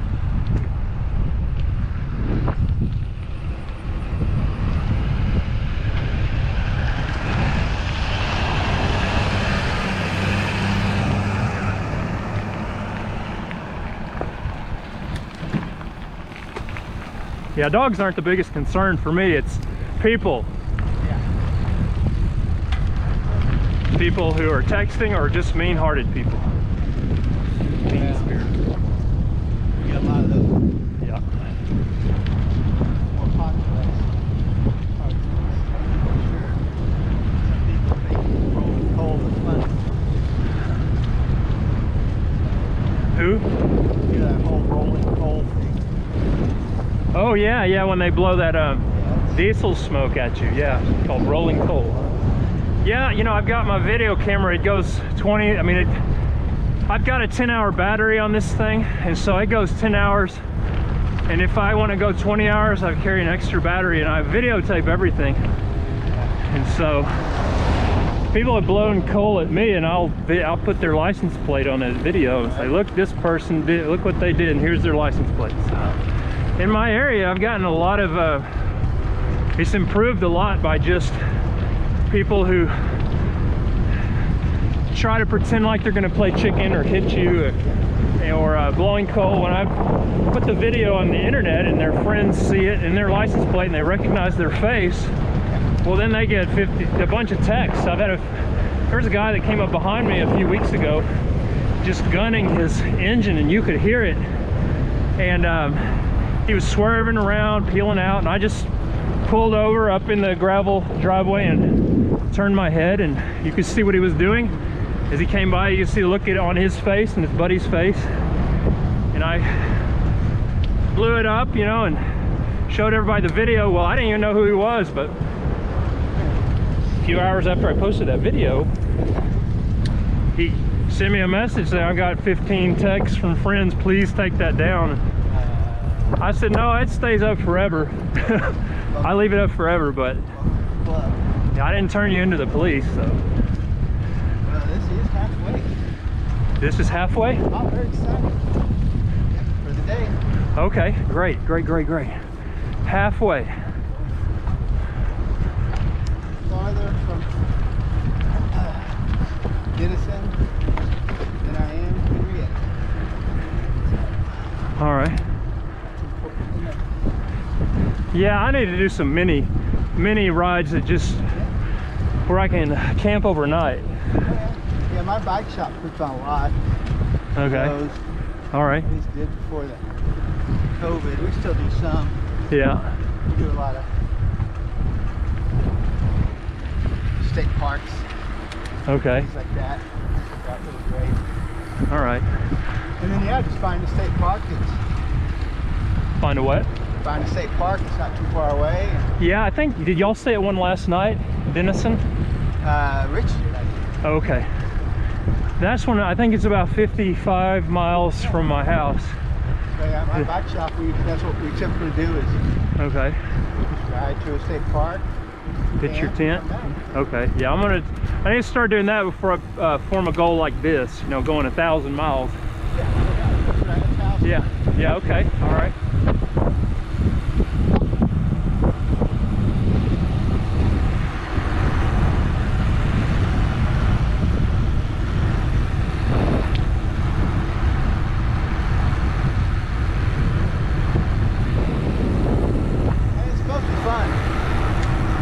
This is second what? It's supposed to be fun. It's supposed to be fun, yeah.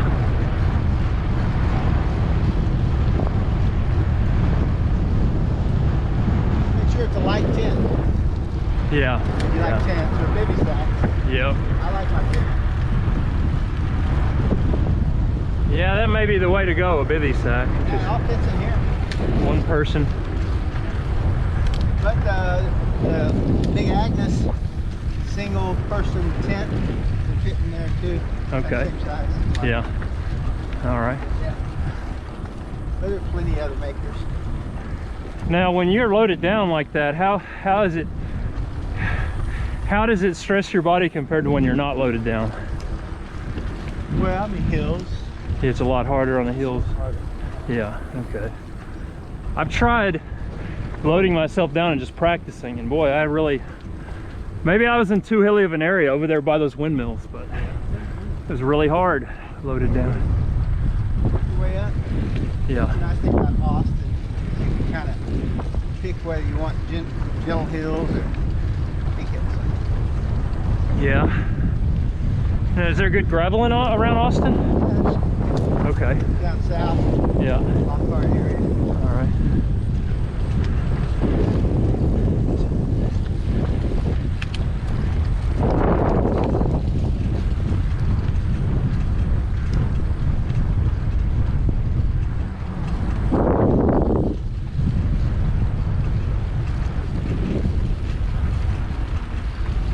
Now, is that hub in the front, is that a charger hub or? Yeah. Okay, that's what I was, is it called a dynamo or dyna something? Dynamo hub. All right, that's really neat. So it effectively charges your phones and battery chargers for your phone. Awesome. Is that more effective than a solar? It is. Okay. How does it compare to a wall charger? Pretty much the same, or? No. No, not quite that Not good. as fast. All right. Depends on how fast you go. Yeah. It doesn't like to charge at low speeds. Okay. Well, down here is a low water crossing. It's down in those woods ahead of us. Be a little way up there, but it's pretty. Yeah, it's just big rocks, but the creek goes across the road. I mean, they're not fist size, or they're maybe small fist size rock. It's pretty smooth. You just gotta be ready for it. You wanna...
you doing like Peter and telling your computer that you're on gravel versus pavement?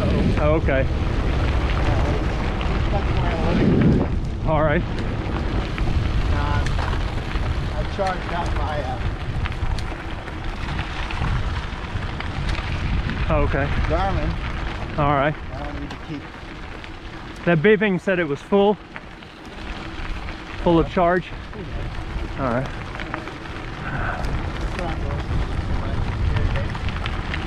All right.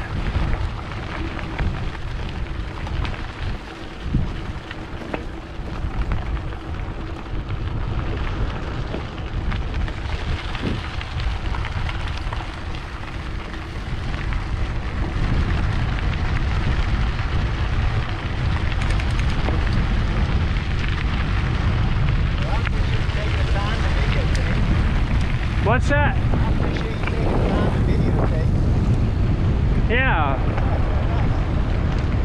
Well, I want to do this ride, and so I know there's other people who do too, and there really aren't that many people actually work up the nerve to really believe in themselves and do it, you know, find the way, you know, find the time and everything. So it's kind of cool you're out here in the middle of it and doing it. I mean, that's the problem with a lot of goals set.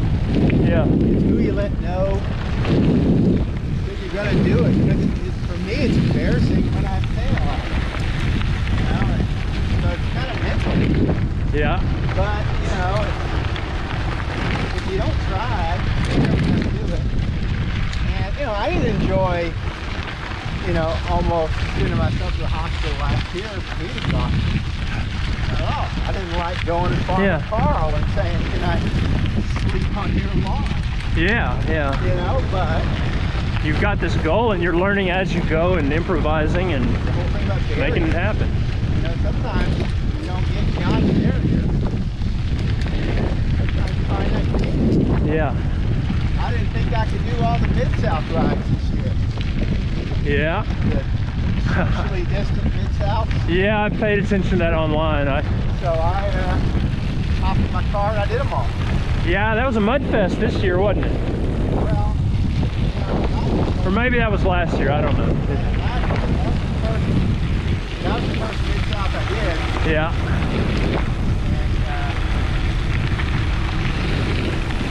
And my good friend is a friend of Bobby Winkle. Yeah, he's the race coordinator for that, right? Yeah. Okay. So yeah, so Bobby was like,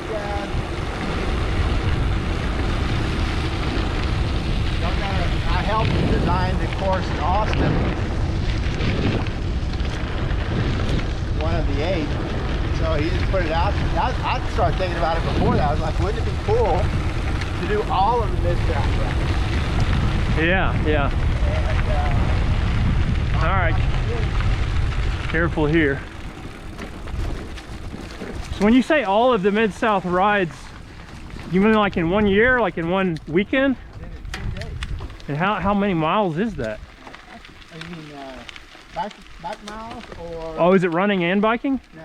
Okay. It's bike. All right. I guess I mean bike miles then. Most of them are it's 100 or more. Okay, yeah. So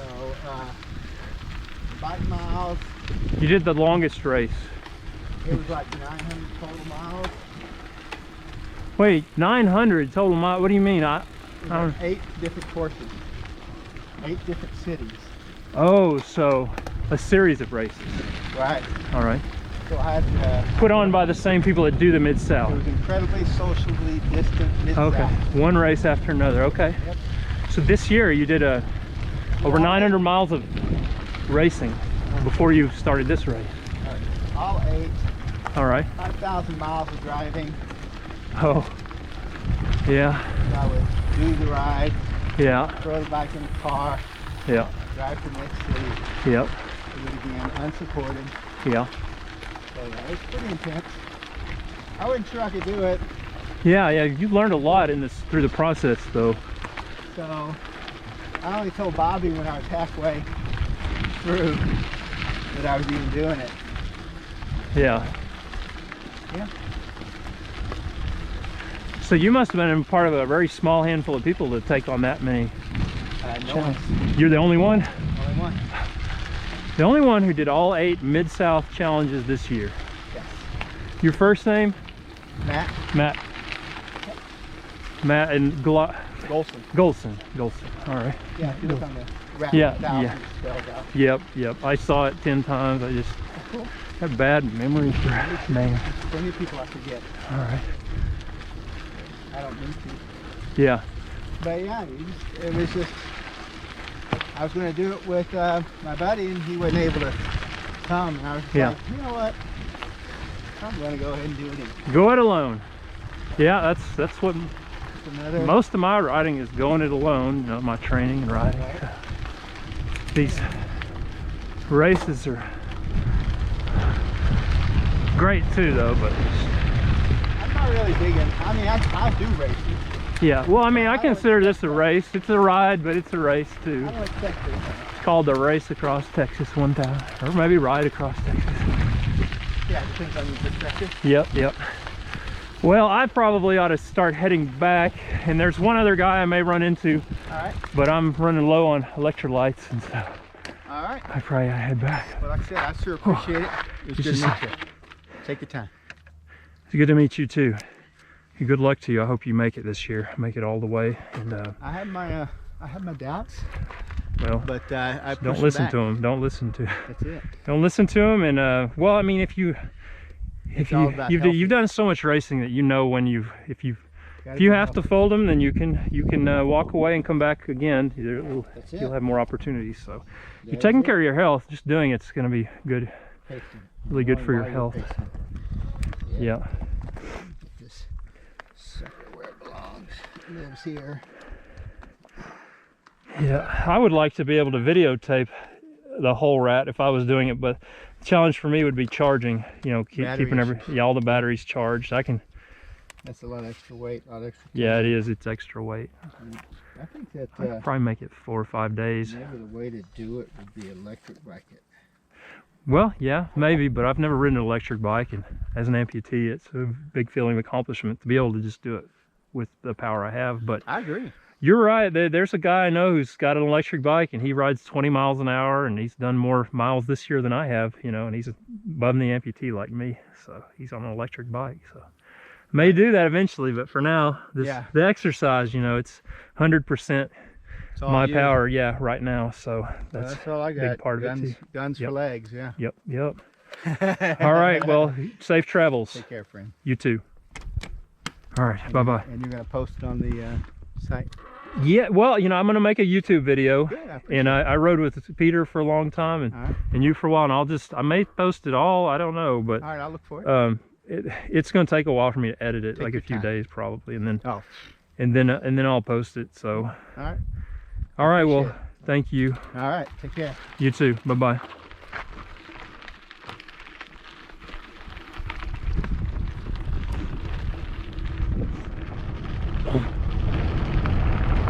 Alrighty. We've interviewed 2 of the 3 guys who are in the front on the rat. They're over 300 miles into it. The Rat 1000, 1,000-mile race from Texarkana, Arkansas to Tucumcari, New Mexico. Goes right through Gainesville, Texas, Sherman, Munster, Lindsay, Oak Ridge. Stays on the gravel rural roads though. None of this traveling is on Highway 82. You may cross it a few times, but they're not just going to be going down Highway 82. It's going down the gravel roads. All right, ladies and gentlemen, I see the 3rd person who we're going to interview. This man, his last name is Hollandsworth. Hollandsworth is sitting in 4th place in the rat on day 3 of the Rat 1000 right across Texas. 1,000-mile bicycle race from Texarkana, Arkansas to Tucumcari, New Mexico. We are currently between Lindsay and Myra. Lindsay, Texas and Myra. And I'm gonna see if they'll let us ride along with him for a little while, interview him, see how he's doing. Listen to what he has to say. If I can think of some good questions, then I'll ask him. Hollandsworth. I believe that's the correct way to say his last name. So.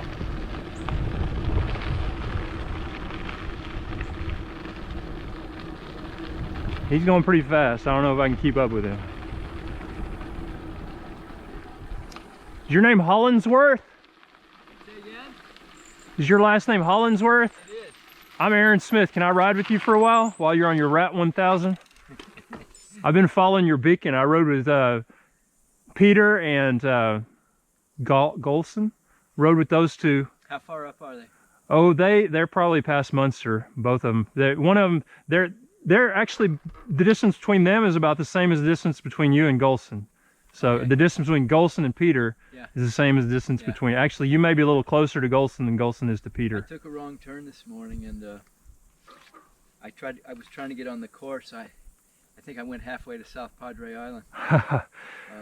Well, I've been following this race for years, and I live in Gainesville, so I decided to get out and see if I could go up and down the portion of the route while y'all were riding. And the first place guy, right when I intersected with the route, he was already a mile in front of me, so I just decided to go back west of Oak Ridge. East of Oak Ridge, I ran into Peter and then followed him way up there, and then came back and met the other guy, and then I've just met you. So awesome. I just wanted to. I've got a YouTube channel. And I was hoping to make a video just riding with you and see how your race is going. Yeah. All right. Let's do it. Tell me awesome. Your name again. Aaron Smith. Aaron. Aaron nice Smith. To meet you, man. Yep. Yeah, that was weird seeing a bike coming toward me. I go, well, something's going on. Yeah, I don't want to slow you down. We can talk while you're riding. No worries, man. What's your is it a biking channel? Oh, well, I got into biking. You know, I lost my right leg above the knee. In 2012, and then it took 7 years before I realized I could ride a bike, and so I've been riding ever since, you know, the last few years. Yeah. And started following this, you know, in Spinistry, and I just have a YouTube channel we call the Outdoor Smiths. Me and my kids will post all kinds of videos, but most of what I post are things that happen on bike rides, because I've decided to start videotaping I started videotaping out of caution, because somebody tried to hit me and broke my leg a year ago, and I decided to start videoing everything, and then I got so many things on video that I decided to. You on a road bike at the time, or? I was on a gravel bike at night, and a guy, 71-year-old man from Arkansas, came at me head on without his headlights. Oh boy. And I think he was just coming to me like a moth to a light at night, and I don't know what his deal was, but he didn't have his shirt on or license plate. The car wasn't inspected or anything. And did he stay after the wreck? he tried to leave, but I appealed to his humanity and talked him into staying. Wow. But they let him go because he didn't physically hit me. I bailed into a ditch to avoid being hit. Sure. And so if I'd physically been hit, it would have been a different story. But I did break my leg, and the sheriff's deputy said, Aaron, he's saying that he was just riding by, you know, you fell, but he came at me head on in my lane. Like, I was as far over as I could be, and he came at me with the middle of his grill. So but the sheriff's deputy said, Aaron, you need to wear a GoPro and videotape. So I see you're doing that too. Well, you know, it's interesting.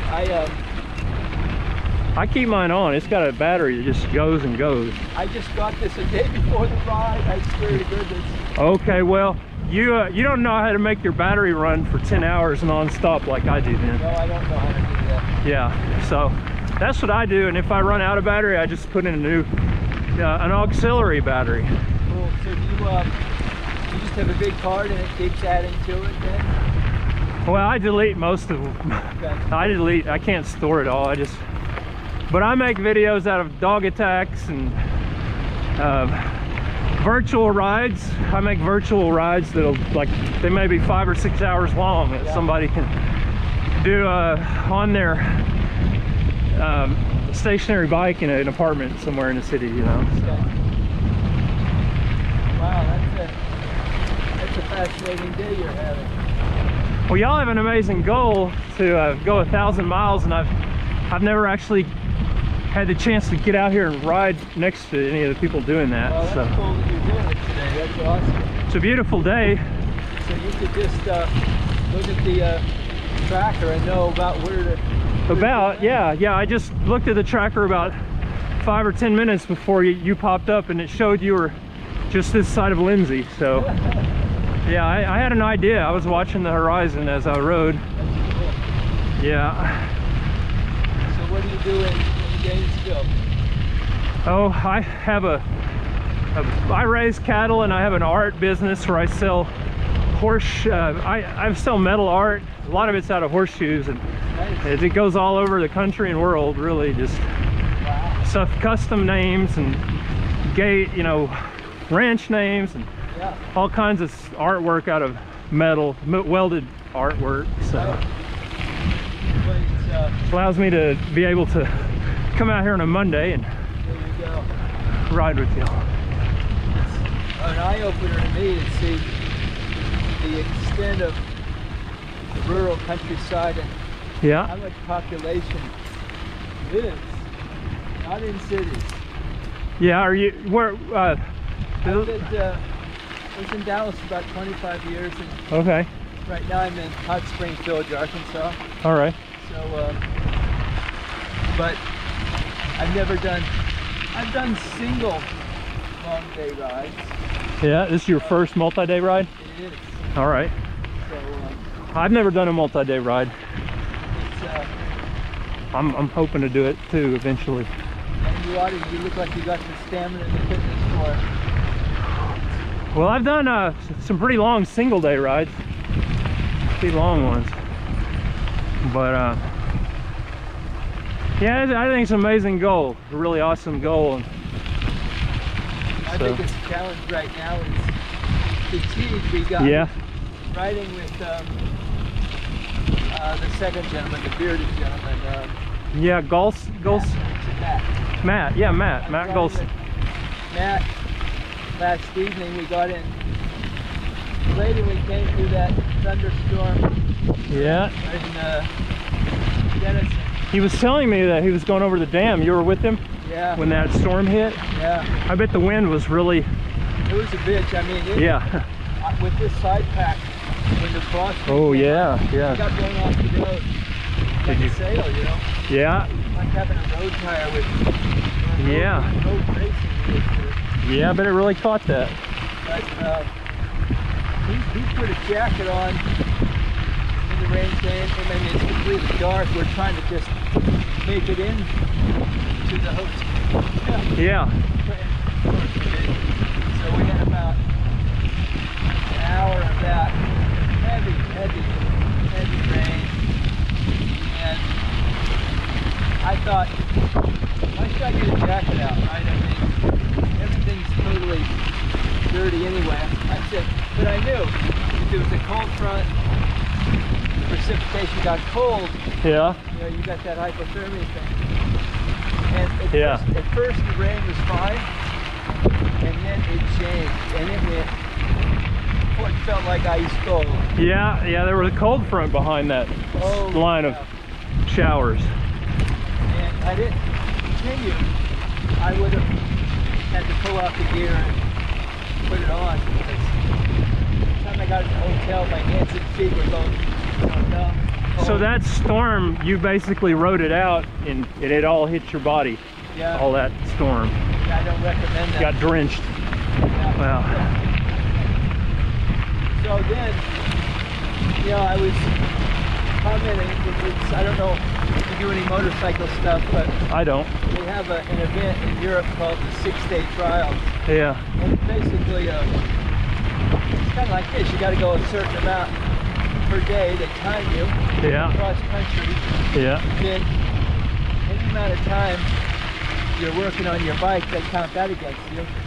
And then your sleep counts against you. So yeah. you get to pick and choose how you want to spend your time. So last night was 3.5 hours for me All right. of sleep, and that was on top of low amount to target. That's not enough sleep. What time did you get into the hotel? Probably shortly after 10. Okay. So Just then- just kind of wired from that experience. well, between a shower and then a bath to get warmed up, and then get something to eat, Yeah. and then you gotta clean. You gotta clean 2 kits. Yep. Then you gotta do some bike maintenance. And Yeah. you gotta charge all your electronics. It all Yeah. just adds up, and you gotta unpack and repack. And it looks easy, but Yeah. this packing stuff, it's kind of a bitch. Yeah. Yeah. That's, To get it. the logistics of what you're doing is part of what I've just kind of blows my mind. How do you Well, Matt, coordinate it all? So I don't know if Matt mentioned it, but you you said, and I both would like to do Tour Divide, yeah. and this is just a great sort of, hey, let's see what you got event, right? Yeah. Yeah. If you can do this, then I don't maybe know, you can. But if you can't do this, well, maybe you. I don't know. I don't know that it's a real test. Yeah. It's not a Tour Divide test, but it's more tests than anything I've done so far. Oh yeah, it would be for me too. Tour Divide's got a lot of climbing. Are you talking about the mountain bike route? Yeah, the 3,000 Canada to Mexico deal. Yeah, that. And the target on that is, sub 30 days for the. Yeah. Yeah, if you can adapt to the lifestyle of this, you could probably adapt to the lifestyle of that. And you hit the right word. It really is like a lifestyle. Like on day 3, if I got enough sleep last night, Yeah. started later, I've done probably, well, to this point to where you met the guys here, I've done probably 25 more miles than they did Yeah. because of my loop. Was that today? Yeah, Okay. this morning. All right. So I started at 5, left at 6:10, Yeah. and made a kind of a rookie mistake, I believe. Yeah. It's odd, you get used to Yeah. trusting your nav device, Yeah. which worked perfectly the last 2 days in terms of tracking the race course, right? Yeah. So you get thousands of directions of turn here, whatever. So you get pretty ingrained to, that's what you do. So Yeah. on short sleep, there's a button to navigate to the course. Yeah. You're not on the course. So of course I hit that, and it's dark out. I'm running a headlight. Yeah. Not an area that I'm familiar with. So this morning you started, it was still dark, and you kind of hit the wrong button on your navigation. No, I actually hit the correct button. Okay. But for whatever reason, glitch or otherwise, it did not take me to the course. And so it's incumbent on me Yeah. to know, okay, this is taking too long. Well, when I first hit the button, it said, this will take a while to calculate. You're late to the course. Well, Yeah. that wasn't true. I wasn't that far, but I believed it. So, like I followed the previous 1,000 commands in the last 2 days, Yeah. I kept following it, right? So he was giving you commands down a wrong course? It was giving me, I was going to the southeast instead of to the southwest. Oh. I went down through Denison Huh. and then went east rather than west. Was that a glitch in your program? I Or? don't know, Yeah. Okay. but it's something to where Yeah. you just can't have, I have to figure that out. Yeah. Yeah. You have to figure that out. Maybe it. And most guys, including Matt, he's more experienced than I am. He's got 2 backups. So he's got at least Okay. E-Trex 30, and in addition to his Garmin, and then Yeah. he's got GPS, bike by GPS on his phone, and I don't have either of those. So that's another thing I've learned. I need to have the backup. Well, you're going to turn right here. I can say I've done this twice already. This is our 3rd time. So You're getting a heck of a I can help you for a little. Yeah. Yeah, I am. But yeah, Matt's an interesting guy. I didn't know him till Yeah. the last couple of days. Yeah, he said he picks up some of the trash that he sees along the. No, does he really? Yeah, sometimes he'll he'll, even if it's not, I mean, he doesn't dump trash, but he'll pick up other people's dump trash sometimes. He works for the IRS above. Oh, really? Yeah, lives and works in Austin. Oh, okay. And he never rode a bike until 5 years ago. He was a golfer. Yeah. And anyway, got the bug, and yeah. you know, if you look at him, you wouldn't think necessarily Olympic athlete, but well, guys like him, you don't want to underestimate. Yeah, yeah, he's got a goal in his head, and he's gonna. And he's able to keep grind out watts. Yeah, he's for a long time.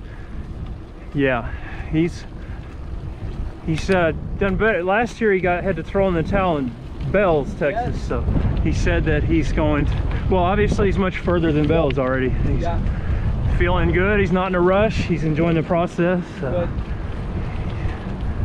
Yeah, we had kind of quite the forced camaraderie there last evening.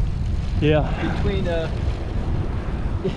we ended up at US 75 highway and trying to find our hotel, and phones don't work well in the rain, and neither one of us had the address. It's not your great situation. Yeah. Well, you're 3 days in and went an extra 25 miles, darn it. Indeed.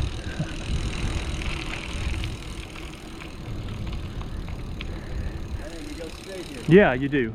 Cool. What town? Oh, Myra. This is Myra, Texas. Cool. Small town of Myra.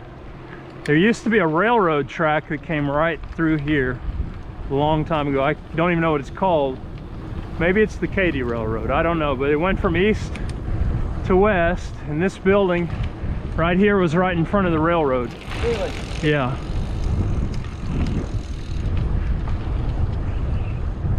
So how far are those guys? Are they going to Henrietta? Is that their target? Yeah, today their target is 140 miles. At least Matt's target is 140 miles. Peter, he said he was going to Henrietta too, so. Yeah.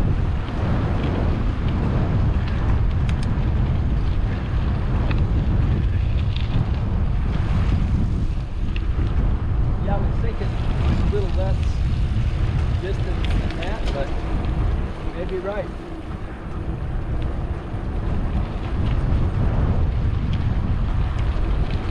Hey, I've got a question for you. What's that? One of my other challenges is on the charging things. Yeah. I have a battery, battery to, power things. So low. But for whatever reason, my C cable, the one you charge current model phones with, USB-C, is not functioning. Do you know of any place along here that maybe even a well-equipped grocery store or convenience store that might have one of those little for cables? Munster would be the place. Would it? Okay. I think. I don't know, but I've always bought those things on Amazon, and or my wife has bought them for me, so I don't know. But if a convenience store has them, it'd be Munster would be your next.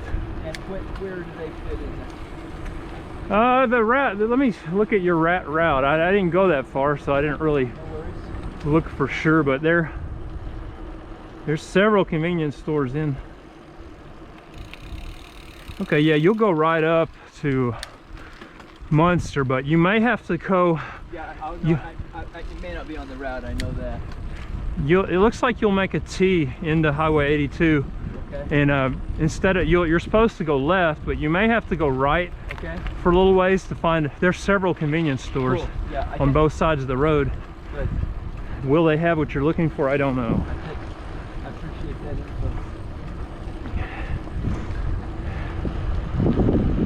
info. Yeah, because you won't If you go left, you won't be able to access any of the convenience stores in Munster. Okay. Because you would if you stayed on 82, but you're gonna go get back on gravel real fast. Yeah. So you'll turn right, or you could go straight. There's actually some hardware stores. Let's see, it's not 5 o'clock, it's 3 o'clock. So if you go straight down Main, you know, instead of turning right on 82, you go straight across. Yep. There's a Garrick's hardware store on the right, 2 or 3 blocks down. It's called Garrick's Hardware, and if they don't have it, They got it. yeah, I wouldn't.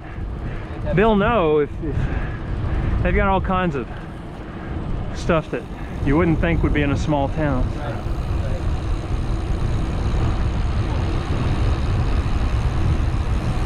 But yeah, Munster's your ticket. If you can't find it in Munster, I don't know.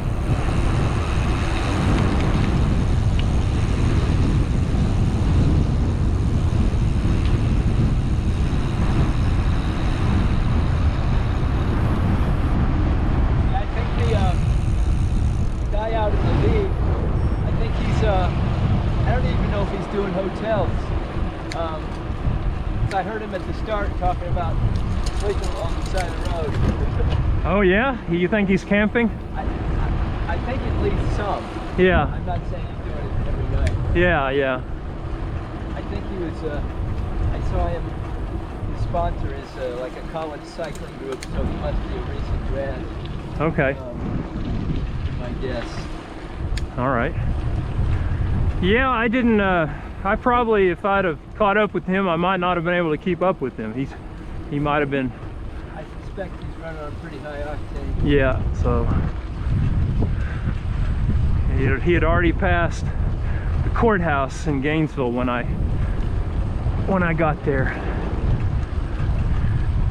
And I thought, you know, I better not chase him down. If he's a mile in front of me, then I'm probably just better off letting him go and seeing if I can run into some of y'all. That's very cool.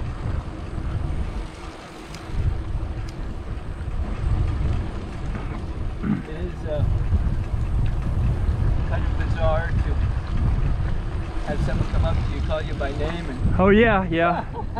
Yeah, well, it's a shame, you know, doing serve a ward or something, right? Oh yeah, it's a shame though, because it's a 1,000-mile-long race across Texas and all the little communities it goes through.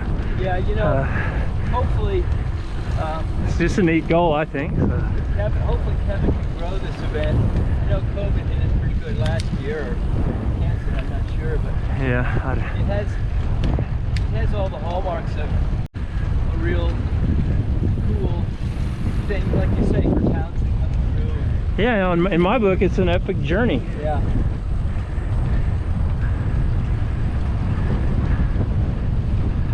I feel like it is, and it's only day 3. Yeah. How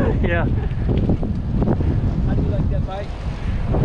Oh, it's fine. I like it. It's one of those deals where if you've never had something better, you want. I mean, it's the best bike I've ever had. So. It's a good hardtail and good for gravel. Yeah. I keep watching your leaf springs go up and down as you're riding there next to me, and it was like that with Peter too. That's pretty neat the way you can see those leaf springs absorb that shock. Yeah. But yeah, I like my suspension seat post too. It looks like you've got one of those. What do you running? I've got a Thudbuster. Okay. Yeah, they're all good, man. Thudbuster LT. They all take that whack out the spinal cord. So. Yeah.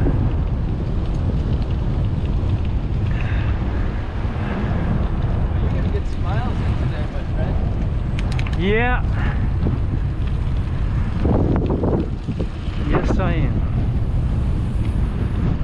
I usually plan out a route, you know, like a big loop. This has been just straight line for me. Sort of ad hoc, right? Yeah, but it's back and forth, straight line. What would you guess if Henrietta is their destination? What do you think their arrival time would be? I don't know. They're not racing. They're just kind of going at the pace we're going at right now. I mean, yeah. No, I I know they are. And Peter is actually capable of probably running with that guy in the front. Yeah. You know? Yeah, he's... I think this is his 5th year or something. It is. It's his 5th one. And he's fit as he can be. Yeah. He may catch that first guy. You know, that first guy's got out strong, but Peter's got a lot of experience. And yeah, if he wants to, but I think Peter and... I asked him, I said, are you going for the record? And he's like, no, but I am going for personal, some kind of personal record. Okay. The 2 guys you met, they're driving back together from Amputee. Okay. So, they don't want to get too far apart, I guess. Yeah, I don't know if they're intentionally, but you know, there's 2 ways of doing it. They have the stage race, but they're not doing that, I think, for some reason. So there's the ITG, what's recorded, and then stage race where you just go, you know, it's timed differently, basically. You don't get rewarded for sleep deprivation. Yeah.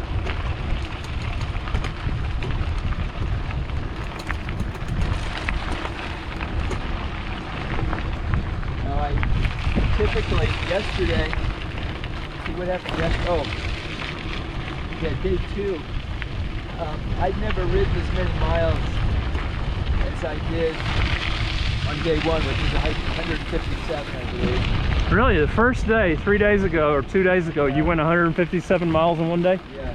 That put me seriously in the cellar, so much so that I didn't hear my 5 o'clock alarm. Oh. I woke up at 6. Yeah, after a day like that, it's got to be hard to learn, okay, 100 more miles at least today. Your body just said, you know, what's up with this guy? Yeah. So I was last out of the gate, and then I reached Matt, and then we rode together for the rest of, you know, for probably half a day going into last night's storm. Yeah.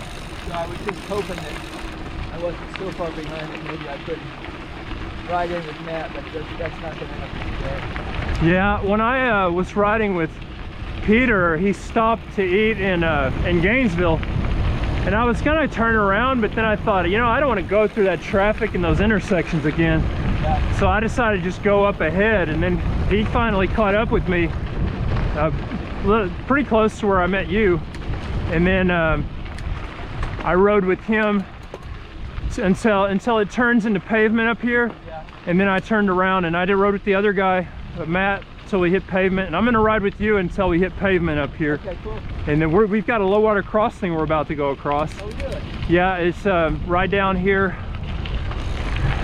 the bottom of this hill. Well, it'll kind of level out and go around a curve, and then there's a low water crossing. So you got water?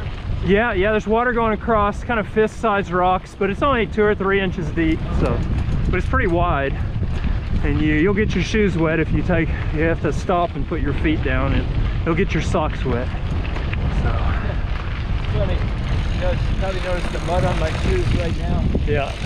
You won't believe where I got that. I'll tell you in a second. All right.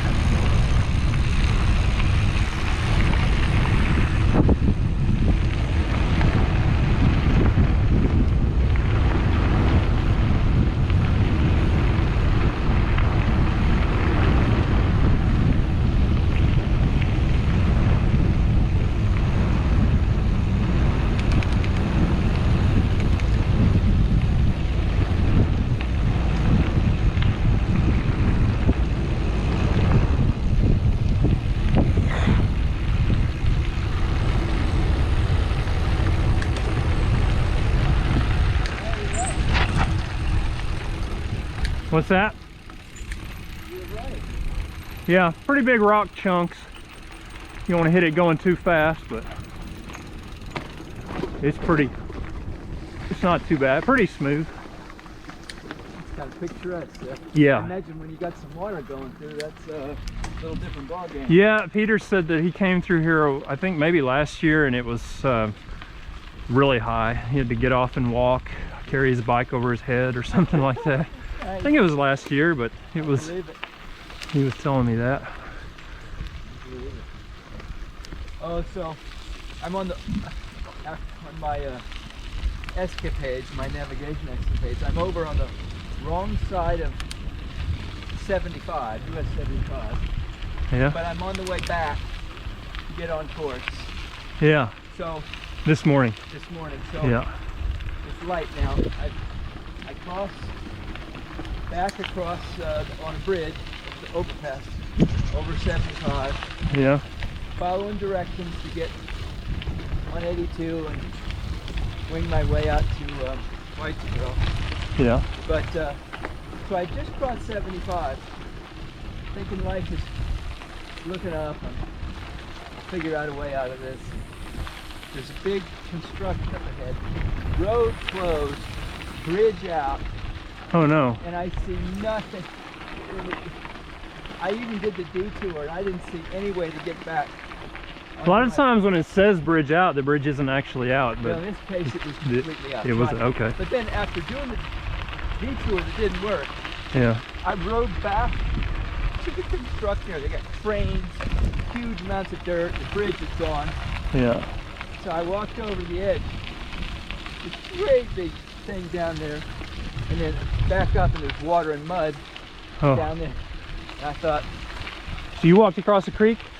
That's how you got mud on your shoe? I Okay. walked it down this Yeah. embankment, Yeah. and then back up the other side, so I could stay on my navigation course. All right. So That was the creek crossing adventure of the day, huh? Yeah. it was my second. That's my second creek crossing. Yeah. Well, I'm glad you're able to make it across. Sometimes there's like cliffs on the either side of the creek, and there's no way. Yeah. Sometimes, so it's good. Good you're able to do that. So is there any more? There was a guy, I think he started on a different day, Yeah. that's on the track, but I don't know. I didn't look at it last night. Yeah, you know, all I could see was that beacon tracking thing that's on the Spinistry website, and he doesn't have a beacon if that's the case. Oh, okay. So I saw it maybe 2 days ago. Okay. And it was on, so maybe it's off now. Who knows? Yeah, his beacon must be off, because I checked that because Matt said the same thing, and I looked. I thought, well, maybe there's somebody way out there that I didn't see, and there's no beacon. Huh. So it looks like it's just you four to me that I can see in this area, and nobody out in front of you. And so you're sitting in fourth, and I've talked to three of y'all. So. Well, man, it's been real. This is your turnaround spot, right? Yeah. Thanks so much for talking with me. Enjoyed it, buddy. Talking with me, and y'all have an awesome goal, and you're gonna achieve it. And if you don't, you got to know when to throw in the towel, and then walk away and then try it again if something happens as far as just your muscles pull or something. Oh, I wonder if I want to take a picture of us. That'd be awesome. I can do it this way. My camera, like I said, I gotta get that cable. You know, it's funny, the basic stuff that comes up, right? Yeah, is that a GoPro 10 or 8? Or, that's what mine is, a GoPro 8.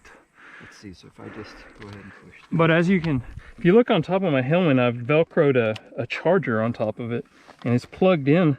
I bought a special lid, an aftermarket lid that covers the battery, and so you can put that in there and charge it as you ride. Oh, very cool. And so that the battery still has 100% charge on it. Sweet. So, Sweet. Yeah.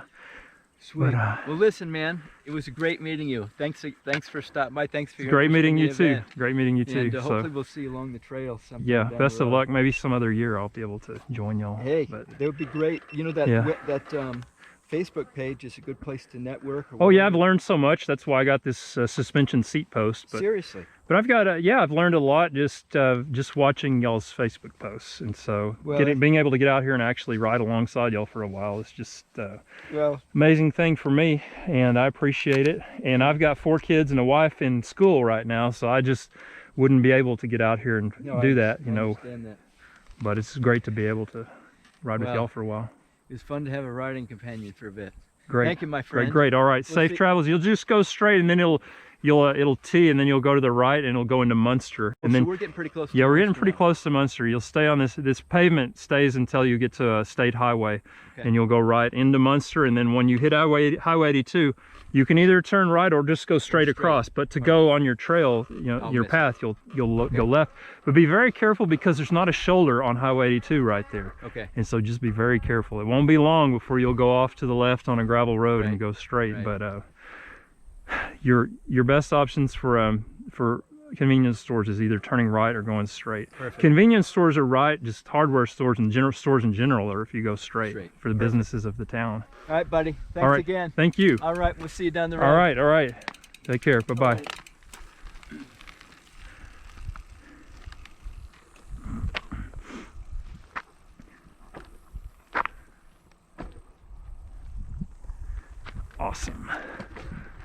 Awesome possum.